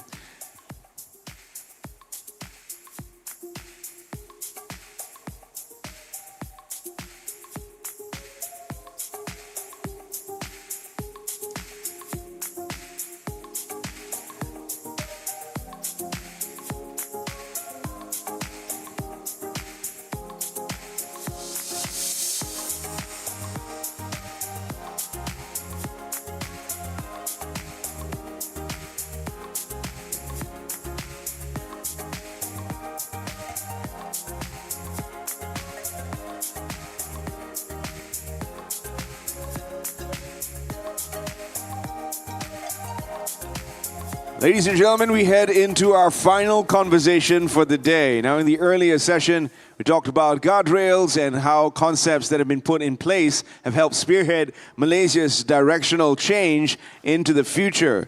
Fiscal and monetary policies have been discussed extensively, and we now step on the gas to accelerate growth and advance the nation. On that note, it is my pleasure to welcome our panelists and moderator to kindly join us on stage. Ladies and gentlemen, we have moderating this conversation Yang Berbahagia Dato' Sri Khairul Saleh Ramli, the President and Group CEO of Maybank, and his panelists Yang Berhormat Tuan Haji Akmal Nasrullah bin Muhammad Nasir, Minister of Economy. Slido is it? Okay. I'd like to invite Dato' Sri Khairul Saleh to now take charge of the conversation. Thank you, Terence. Assalamualaikum and good afternoon. First and foremost, I want to thank all of you for staying back for this last session. And indeed, it is, I guess, the peak of the day, having the host himself, Minister of Economy, on this fireside chat with the Minister. So, again, first and foremost, YB, congratulations on the appointment of you as Economy Minister. You mentioned this morning that you have been in the role for less than 2 months, so indeed it's a baptism of fire. I actually Googled to find out a bit more information about YB, and one interesting fact was that YB Akmal actually was born on Malaysia Day, right? Yeah. So 16th of September. So we talk about by Malaysia, for Malaysia. This is made on the day of Malaysia. But I also want to maybe ask YB to tell us something that we don't know about you, that you want us to know before we go into the serious part of the conversation, YB. Okay, thank you, Dato' Sri. That will be the hardest part. To share something quite personal, but something in my mind or those that are close with me. One thing, I'm not using WhatsApp. So it has been happening for 3 years. So in a sense by accident, because my phone got crashed and I lost photos and memories from the WhatsApp conversation. And then since then, I just refused to go back of using WhatsApp. And I think in the benefit of not using WhatsApp, things are not always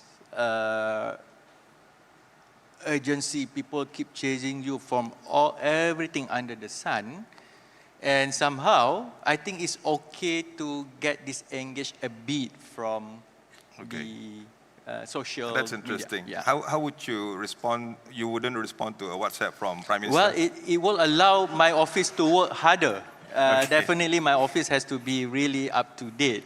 In fact, the fact that I got promoted without having the WhatsApp, so I'm not advising Maybank staff or everything not to use WhatsApp. Okay. But definitely, sometimes you need a personal time on your own. Interesting. And the second fact, if I can add, sure, I lose 10 kilograms. I noticed that. I noticed May, that. If you look at the photo, it's quite obvious. Yeah. Thank you. So IB, you came on board as Economy Minister 5 months after the 13th Malaysia Plan was launched back in July, Prime Minister. So in a way, the purpose of our conversation this evening is very much to bring 13 MP back to the center stage with all the noises that we have been hearing throughout the global economic landscape. Now, we know that some of the statistics under the 13 Malaysia plan is quite ambitious, right? Targeting economic growth of between 4.5% to 5% over the next 5 years, achieving high-income nation status by 2030 of $17,470 from only about 12,000 in 2024, and achieving fiscal deficit to GDP ratio of less than 3%. Or 3% or less. So these are quite ambitious targets. And we have also heard you say that this year and 13 Malaysia Plan, as you come in, execution is the key part of the plan now for you. But we know, right, execution sometimes can be difficult. So how do you think that we can achieve all these targets, and how do you plan to monitor this, right, being the minister in charge of the 13 Malaysia Plan? RMK 13 is not just document to be launched. In fact, there are policies for us to implement. And when we say about execution, definitely we are thinking about all the stakeholders. And when we want to deliver objective or strategies, as you mentioned, the long list that we want to achieve as a country, definitely we need to get everyone on board. When I came in, I think the Kementerian Ekonomi itself understand well enough for RMK 13, the tracking must be done from the day one. We cannot only rely on kajian separuh penggal, KSP, that usually happen after midterm, and finally, towards the end, you will straight away go to the next RMK. So when we say about the tracking, we need to have a system, now is being developed in-house, to ensure the digital trail can be traced back to who is actually the owner of the initiative, who's supposed to deliver what, because the challenge of managing such document or policy, it is actually required the involvement of ministries across the board. Sometimes we tend to work in silo from one perspective, whereby to achieve certain strategies, we require many stakeholders to play along. And definitely number two, we also need to ensure not on the government side alone, but also from the private sector. How do we can actually collaborate and cooperate in a sense that for us to achieve such numbers for the growth, 5.5% annual growth for the next 5 years, if private sectors don't really respond to the government initiatives, then we are in trouble.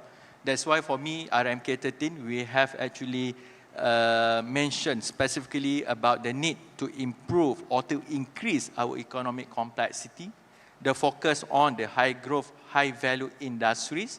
So usually when we come up with the policies or key programs, definitely we want to actually get private sectors to come on board.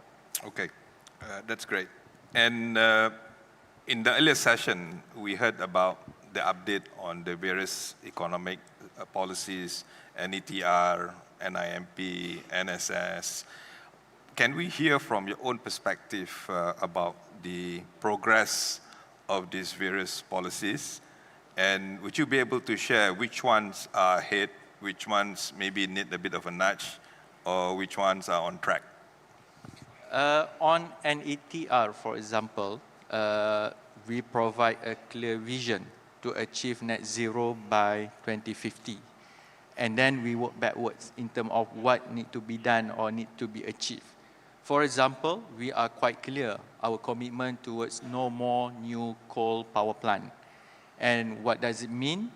We plan to phase out completely because we are tied up to the contractual with IPPs and whatnot. The last coal power plant to be retired by 2044. And at the same time, projecting towards that goal, by 2035, we are aiming to reduce at least 50% of our coal power plant. It sounds good. It sounds there is actually a plan for it, but definitely you need to compare with the reality. In order to achieve that, definitely 31% of RE in our system. So definitely it's a progress need to be done. And you can see when we roll out LSS, example in the past up to 5 and 5+, it's always about to get more solar in the system. But this year, I do believe it's not just about LSS on the generating power, but also the storage. So definitely BESS will come in more significant ways starting this year. If you're talking about NIIP, in terms of maybe if I can interrupt you on NETR. So we're looking at solar, we're looking at hydro, gas considered renewable as well. Are we ready for nuclear? Well, gas will be considered as our transitioning fuel. It's still not RE, but it's better than coal. In terms of our commitment to explore the possibility of nuclear, Yang Amat Berhormat Perdana Menteri has already announced in our, even in our RMK, saying that we are exploring on the nuclear. I think, as I said earlier when I was in Petra, we may not be able to achieve net zero by 2050 if nuclear is not in the picture. Okay, that's great. You were talking about NIMP, please go ahead. Okay, on NIMP, for example, definitely we see the value added in terms of GDP of manufacturing is very positive. And if you look at in terms of the numbers from job being created on the manufacturing as well as in terms of the median wage, we can see some improvement. I think over the last year, it's about 5% increase in terms of median wage in the industry. So definitely, work need to be done in terms of how can we alleviate from just a normal manufacturing towards more advanced system that we have. And on national semiconductor strategy, I think one of our target, for example, in terms of approved investment, we are aiming to get 500 billion by 2030. But based on the progress now, we have clocked in 300 billion from 2021 until today. So in that sense, we are also in the right trajectory. But again, it's not enough just to rely on the numbers, but definitely we have to see where we are in terms of the value added. Are we actually going towards value creation based economy? So those are the answers that we need to keep finding from here onwards. Okay. Okay.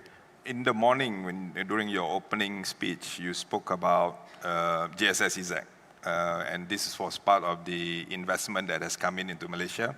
GSS-EZ was a key beneficiary of the investment coming in.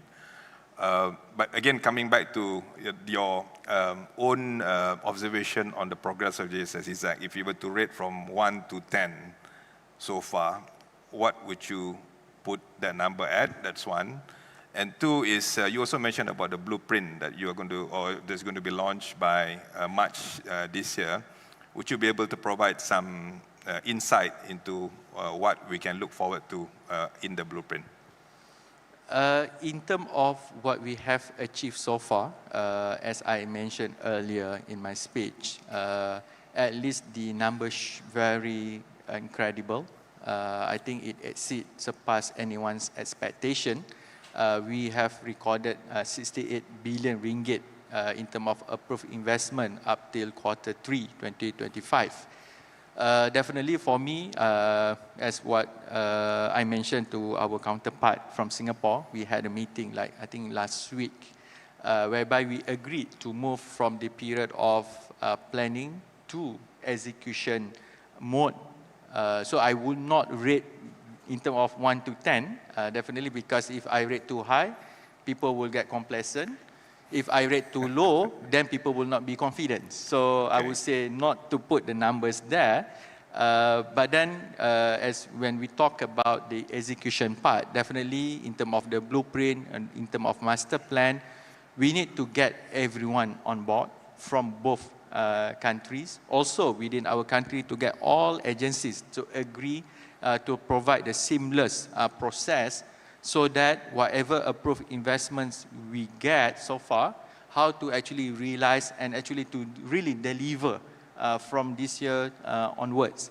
And definitely for me, when we say about execution, we need to keep actually working in terms of technical, in terms of diplomacy, in terms of meeting all the expectations from all the various stakeholders. I think, for example, I'm going to meet Yang Berhormat Menteri Besar Johor on Monday, at least to get the consensus with him and also to propose for our blueprint launching to be done in Johor Bahru. Okay, that's great. We have heard a lot about raising the floor, raising the ceiling. Raising the floor definitely will mean increase in wages. And we also saw in the 13th Malaysia Plan that as a target, right, the household income to GDP or employees' compensation to GDP would increase to 40%. And now it is hovering around, say, 35%. And there is some analysis to say that if we work backwards to achieve that kind of income to GDP, the economy needs to grow 11% per annum. But in the 13 Malaysia Plan, we're only talking about 4.5% to 5.5%. So do you feel a bit of pressure trying to achieve that particular target? Will it involve a review of the minimum wage structure again? What about any views on progressive wage policy? So there's quite a bit of an ambitious target there, but if you can give an insight in terms of how the government plans to achieve that. I think warga Kementerian Ekonomi is always ambitious in a sense of putting the target, the bar really high. And definitely when we come up with such plan, I am new custodian for it.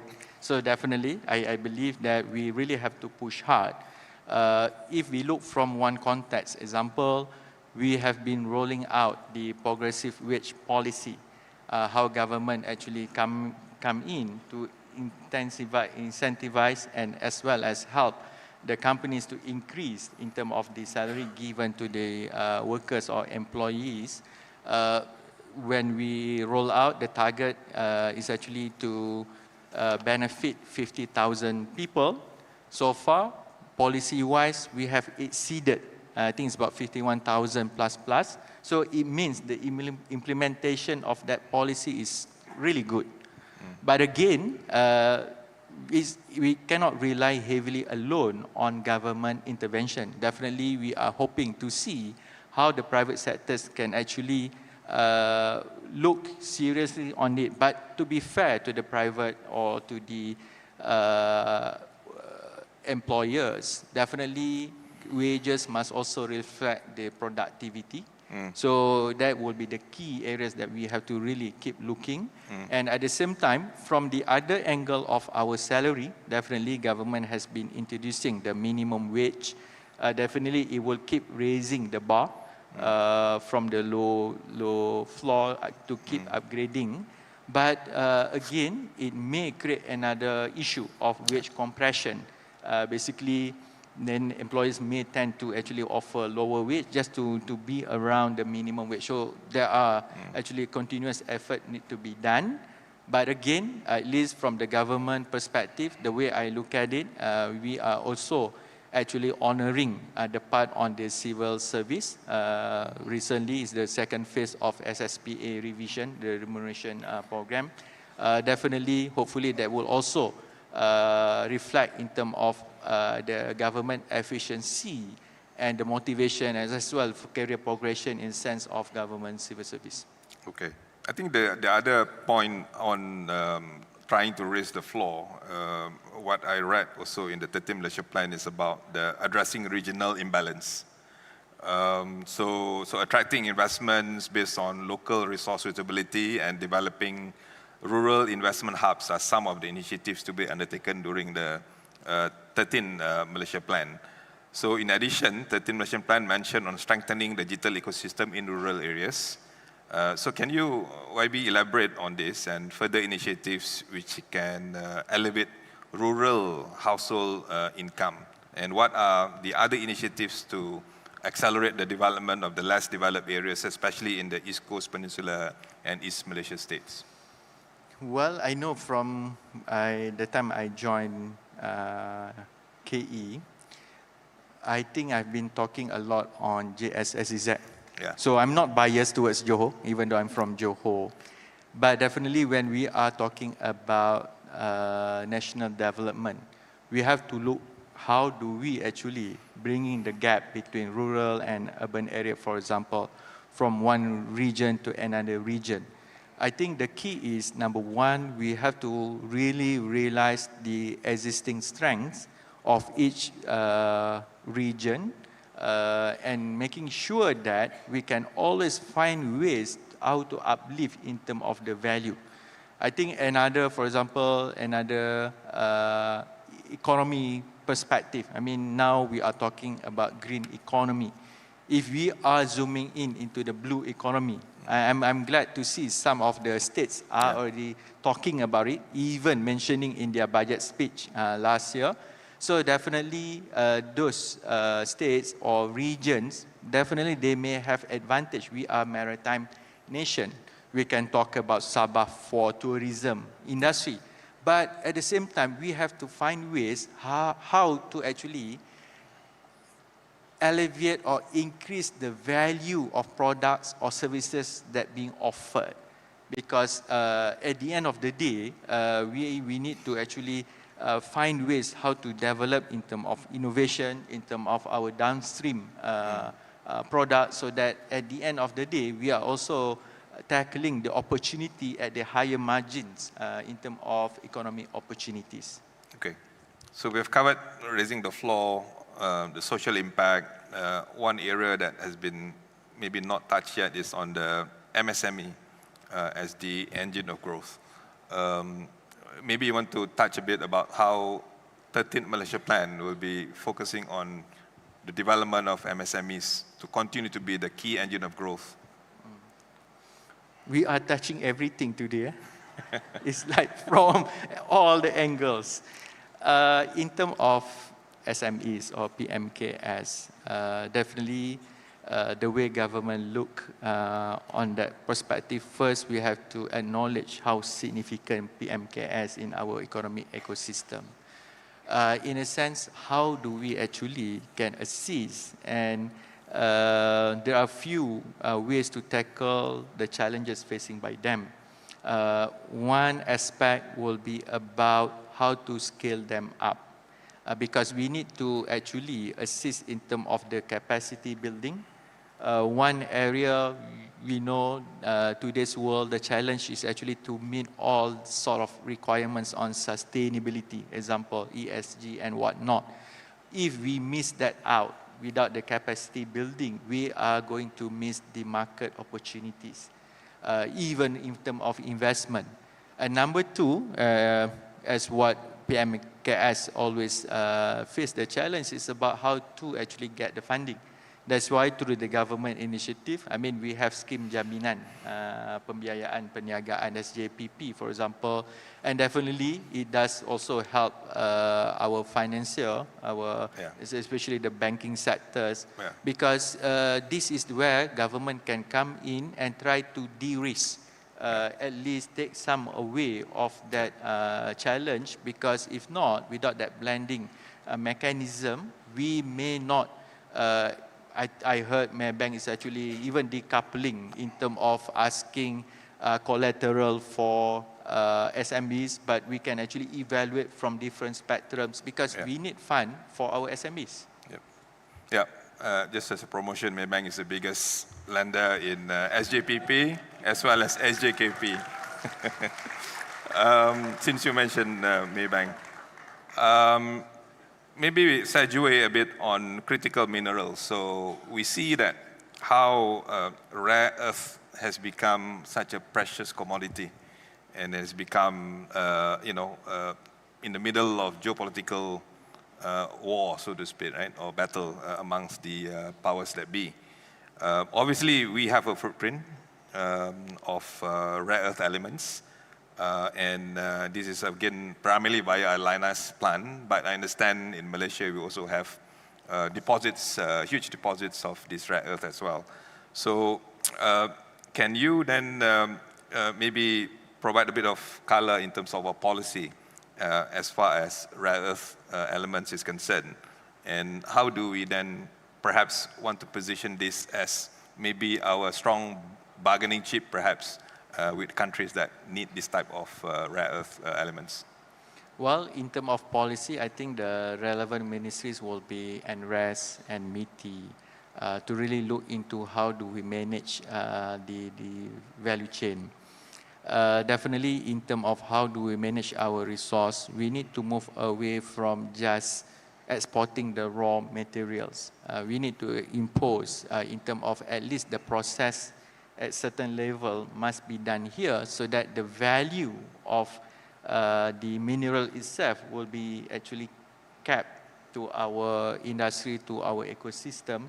So definitely my point of view, at the same time managing it is not just about managing rare earth, but it's also about managing the geopolitics. Definitely Malaysia need to be seen as consistent. At least we have some universal approach in a sense of putting certain standards, and that will allow Malaysia to be respected when we say that REE is not just for you to take it away. We also want the values to remain in Malaysia, and definitely, hopefully, throughout all the negotiation and discussions, we can actually develop REE industry in Malaysia. Okay. I'm still waiting for questions to come in through Slido. Not sure it's working or not, but there is still no question. But if you have questions, please put them through. Until then, YB, I'm running out of questions actually. So that's good to hear. But maybe one thing that we have not heard in the last few months, PADU, right? So this is supposed to be a database for government to use for many things, but somehow it has been a bit quiet now. So are you still working on PADU? And if yes, perhaps for what purpose? And if not, why? PADU, when it's being developed, definitely there is ulterior motive for it. It's supposed to help government looking at how do we be more targeting in terms of rolling out our assistance, especially to the public, to the rakyat. And it's a repository data. Now we have about 30.7 million profiles in the system. And definitely, the way I look at it is a very good system, good database. And definitely, I am actually looking forward how to actually maximize the potential of PADU. In fact, at the moment, I am actually going through with the team at Kementerian Ekonomi, and definitely by end of this month, I'm hoping before Raya lah, to actually make some statement on PADU, like what is the direction and how do we moving forward, and how to really utilize PADU, not just from on the side of giving assistance in terms of subsidy, targeted subsidy, but also how it can assist government at the back end, for example, in terms of formulating or deciding on some policy matters, so that when we say government need to be data-driven, our policy must be data-driven. Yeah. Actually, PADU will be the key for us to achieve that objective. Okay, okay. That will then be continued to be used, yeah? There is this announcement or signing, right, that the government has done, UK chip design IP company. Based on the announcement, Malaysia signed a $250 million 10-year agreement with UK chip design IP company nearly a year ago. Obviously, with the hope of advancing the semiconductor industry in Malaysia. Would you be able to provide an update on that?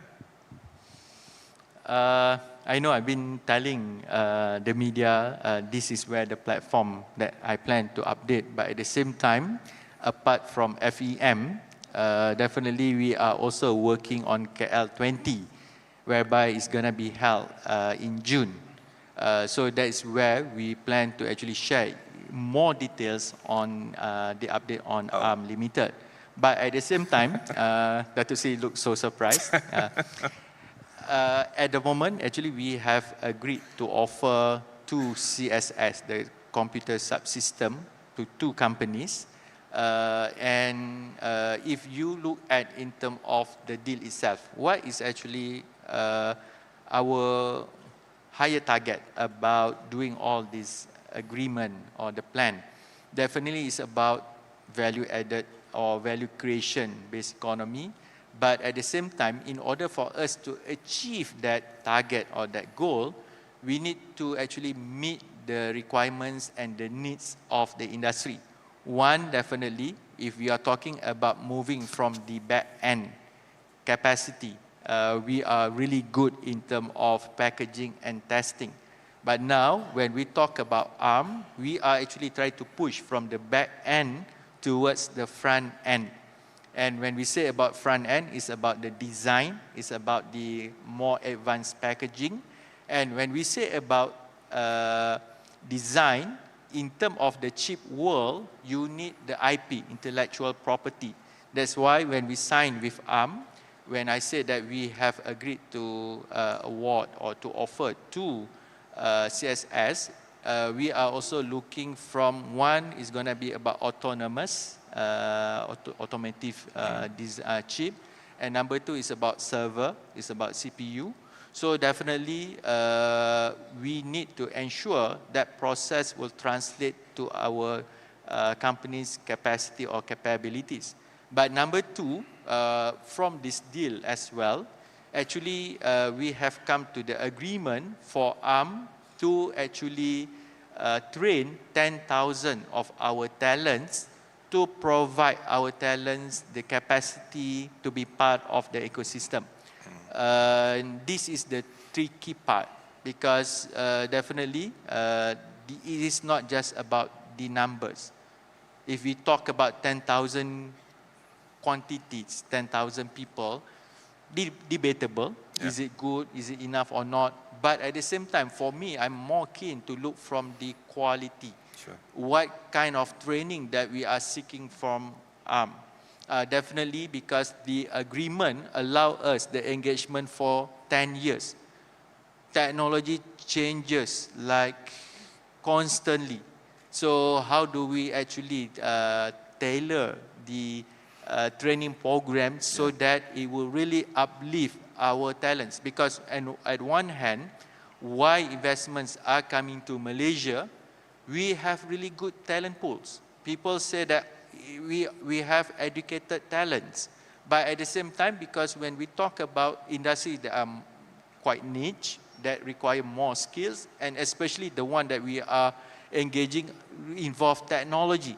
It changes from time to time. So that's why I think we need to keep upgrading our talents. So through this deal, I do believe because there are 2 or 3 ways for us to really benefit from this arrangement, and the other one will be about this flexible access to some part of the technologies that we are going to award to some of our companies. So at least they also can bring up their capacities in order for us to move towards higher end or higher value chain in terms of semiconductor. Even now we are number 6 in the world. Yeah. It doesn't mean we can be complacent about it. Okay. So we started the morning, of course, with your opening speech, and then we had panel sessions by ministers, deputy ministers, practitioners surrounding sustainability, transition, tech and AI, aging and home ownership, healthcare. Maybe you want to provide your own reflection of the proceedings of the day, and you perhaps also want to pull out certain highlights of the day, and maybe something as a surprise, or is this all expected? So your own reflection of how today actually has gone as far as Forum Economy Malaysia is concerned, 2026.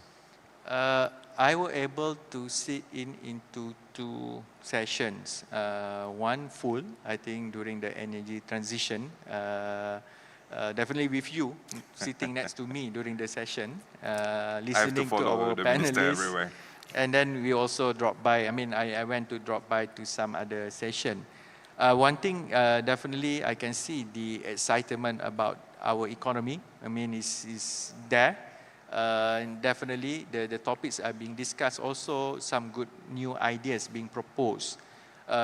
Example, I think one of the during the slot or the session on the talent. One panelist actually giving some thoughts in terms of how do we improve our students on education. For example, we cannot just keep learning from the materials, but we also need to learn from the real case study. In a sense that will allow you to look from the various perspectives. Usually things that are working in the real world is not as straightforward as what we learn in school. So definitely, I think the approach of providing the bigger picture, the understanding about the real situation is something that we have to really look into. And definitely, since we are talking about education, for example, definitely in terms of RMK 13, we are also looking in terms of the social mobility. I know for the first 30 minutes, we have been talking a lot on the economy, on how do we advance our complexity. But definitely in terms of our social mobility is also something that we really have to focus on. Reform on education has started. I mean, the idea laid out in our RMK 13, but now it's happening. Definitely on our side, we need to ensure and to actually rearrange some urgency and some mechanism in order to allow the process to take place.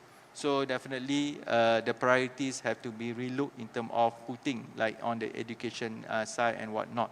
And definitely, I think I'm helping you out because you are waiting for questions to come. But I can see a lot of questions are coming in. Yes, finally. Yeah. Over to you, Datuk Sri. No, I think I just want to also add to one observation. I felt that, the Deputy Prime Minister, the ministers and of course the Deputy Ministers that were on the panel, I think they were very impressive. They were all prepared, they were engaging, and they were quite open and transparent. So, I thought that was one key takeaway for me. Again, the subject matters are given, but the way they were delivered, the way they were communicated, I thought, the government and the ministry, and of course with the other ministers have done well in doing that particular job. Yeah. So, Slido questions now. First one, will Malaysia value up as seen in Japan, Korea, and Singapore? I also don't know. Okay. Moderator doesn't understand the question. Next. I guess maybe, I don't know, there are learnings from Japan, Korea, or Singapore, if any, as far as economic planning is concerned for Malaysia?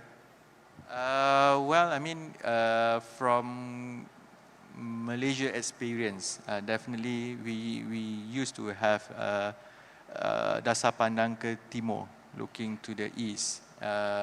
Is something that we have to relook in terms of the need of having continuous cooperation. So because definitely the world dynamic is changing, but at the same time, I think for us, example when we come up with GSSEZ, it's not just about trying to compete or to run as fast as what other countries are doing, but we need to be confident enough to actually be on par with them. So I think in that sense, in terms of the enthusiasm, confidence of our country, I mean, I listened to the previous session about the fiscal and monetary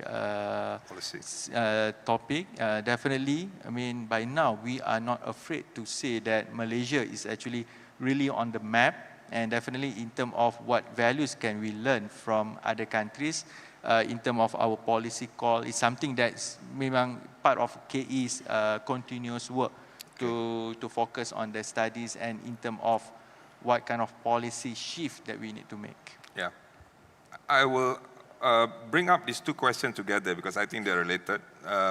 So given the, from your perspective as a new Minister of Economy, what are the three most important changes you would do to ensure effective execution and monitoring of cross-cutting agenda?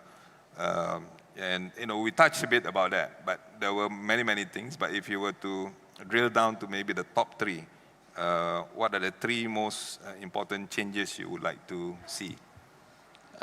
Number one, definitely, how do we actually really execute? We need to really focus on higher impact agenda. Definitely, that's why when we say about HGHV, when we say about the existing policies coming in place, so to emphasize on the higher impact items must always be there. Okay. Number two, when we talk about the challenges we face, definitely there will be some underlying issues. For example, we know we are facing this problem of middle income trap. It's a structural problem. We also talk about the wages. We also talk about the productivity. So definitely when we are trying to focus on execution, either like it or not, we have to actually really tackle this at the source in terms of how to get our talents to be ready. And as I said earlier, in terms of the reform need to be done, I mean, it's ongoing. Yeah. It started in big way for this year, example, but at the same time, looking into the next step, when we say about governance and accountability, definitely this will be one of the challenges I am throwing to my team. We are saying that we are tracking down the performance of each stakeholders. What if they don't really perform? Or how do we actually overcome and troubleshoot when things need to be addressed? So troubleshooting should not just come at the tail end, but how do we foresee if things gonna be more challenging, then how do you address the issues now rather than later? So high impact, early troubleshooting, maybe one more, maybe? I thought about preparing the talents earlier. Oh, talent, okay, yeah.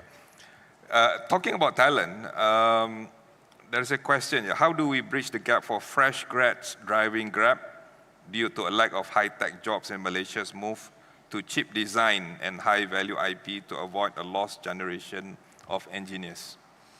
This is not easy way to answer because as a government, for example, you have to acknowledge the importance of the gig workers in the economy. And the services is actually one of the, where most our young talents are there. So at the one hand, you have to ensure their welfare will be taken care of, especially when things are more informal in terms of the way we structurize in terms of the protection for them. But number two, we have to find ways how to move the excitement of our young talents toward higher end or the value creation based economy. So definitely when we say about certain agenda, if for example in terms of how can we actually focusing more on the innovation, it's not an easy way, it's easy to say rather than really act on it. Example, innovation is not just how can we come up with the products or services, but it's all about how to address the market needs and demands so that whatever you invent will fulfill the gap. So in terms of the perspective that we are trying to offer, definitely I feel the need for the youth to be really considered in our economic agenda. I mean, it's not just for me to look in the next 1 or 2 years, but definitely how do we reset this issue? Again and again, it's keep happening, but at least how do we really look from the structure-wise to really encourage our talents, because doing for the gig job probably can offer better salary nowadays. Yep. The income is there. And whereby when we talk about the need on startup, or the need about going for technical work, usually it may take years for your remuneration to show the result as what you expect. So definitely this is where our government can actually look at this issue, but at the same time, we need the private sectors to also assist in terms of providing more conducive environment for young talents to really go for the advanced manufacturing or in terms of higher end economic activities. Okay. There are many questions. So the next one is, Malaysia seems to be at a sweet spot now, with wages reform leading to better wage levels, while inflation is still benign. However, at some point, do you anticipate the higher wages will nudge inflation up? And how do you solve for that? When we say inflation, it means that the price is actually price keeps increasing. That's inflation. If not, we are going to have deflation. But having moderate inflation is actually for the economy to keep growing. So when we are trying to tie up between inflation and wages, definitely the issue that we are facing, or what the argument were made, like the wages increase is not aligned with the inflation rate. So in that sense, you may actually get higher salary, but because of inflation rate is higher, your disposable income is actually lower than what it used to be in that previous years.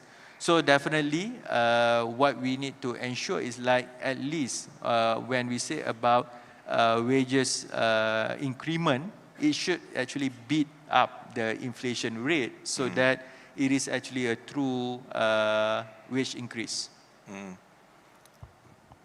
This is another, again, about the target, right? So with single economic objective, what is the single economic objective that most define the Ministry of Economy success over the next few years?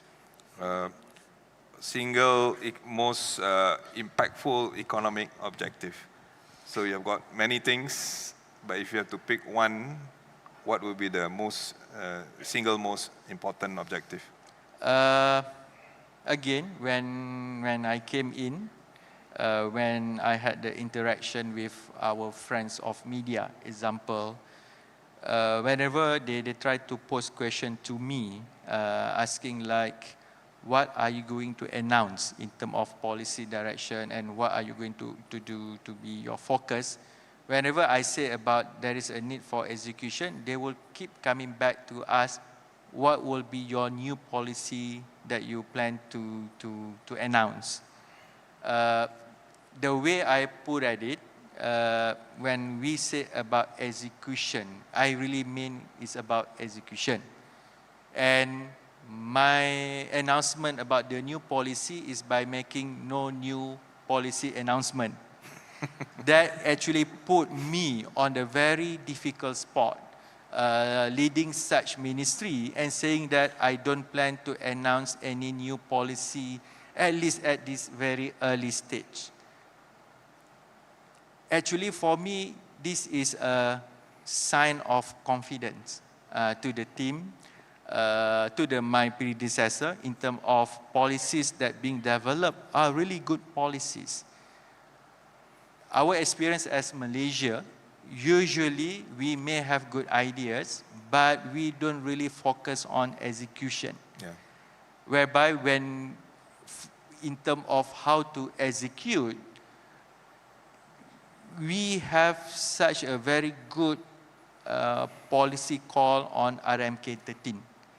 And definitely through RMK 13, we have various key flagship policies, NATA and NIMP NSS and whatnot. So if I want to single out example from these documents, definitely everything is important.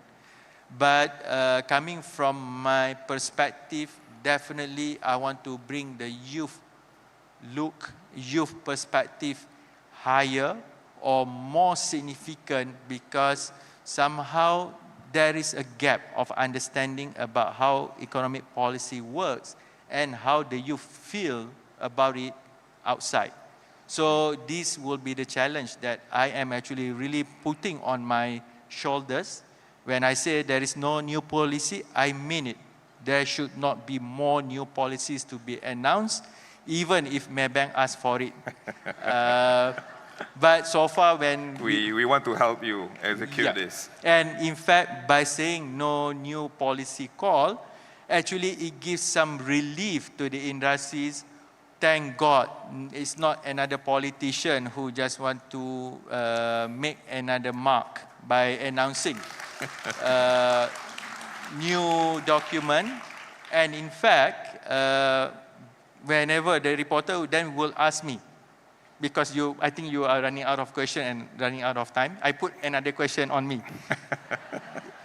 Because one of the engagement, they ask what kind of legacy that you want to leave or to give as the Minister of Economy.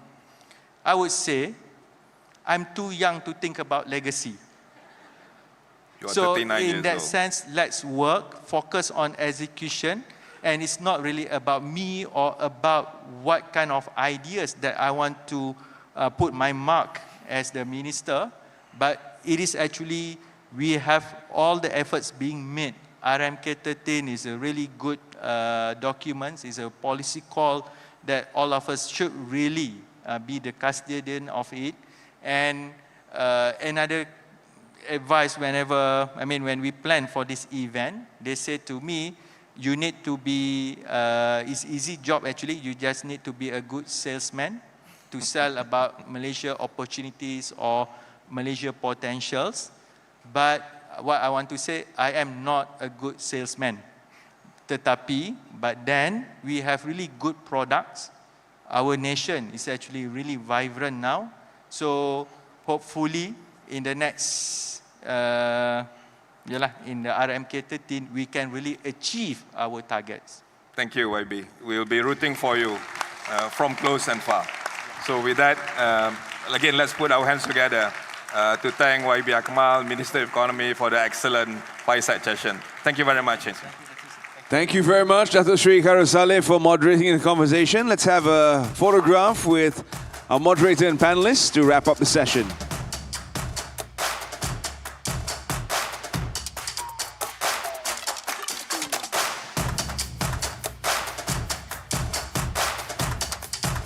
Thank you, Yang Berhormat Tuan Haji Akmal Nasrullah bin Muhammad Nasir, Minister of Economy, for joining us for this very casual conversation. And thank you once again to Sri Karusale Ramli for moderating this very impactful discussion. And as we bring Forum Ekonomi Malaysia 2026 to a close, we extend our deepest gratitude to our esteemed speakers, our sponsors, and every delegate for your invaluable contributions. The dialogue shared here, from the integration of next-gen AI to our industries, and our advancement in green economy, have not only highlighted our current progress, but laid clear a roadmap for the future.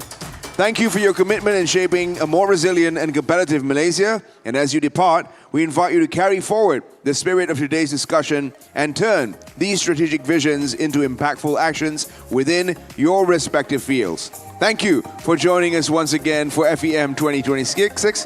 Sekian wabillahi taufiq wa hidayah. Wassalamualaikum warahmatullahi wabarakatuh. We'll see you again next year in 2027.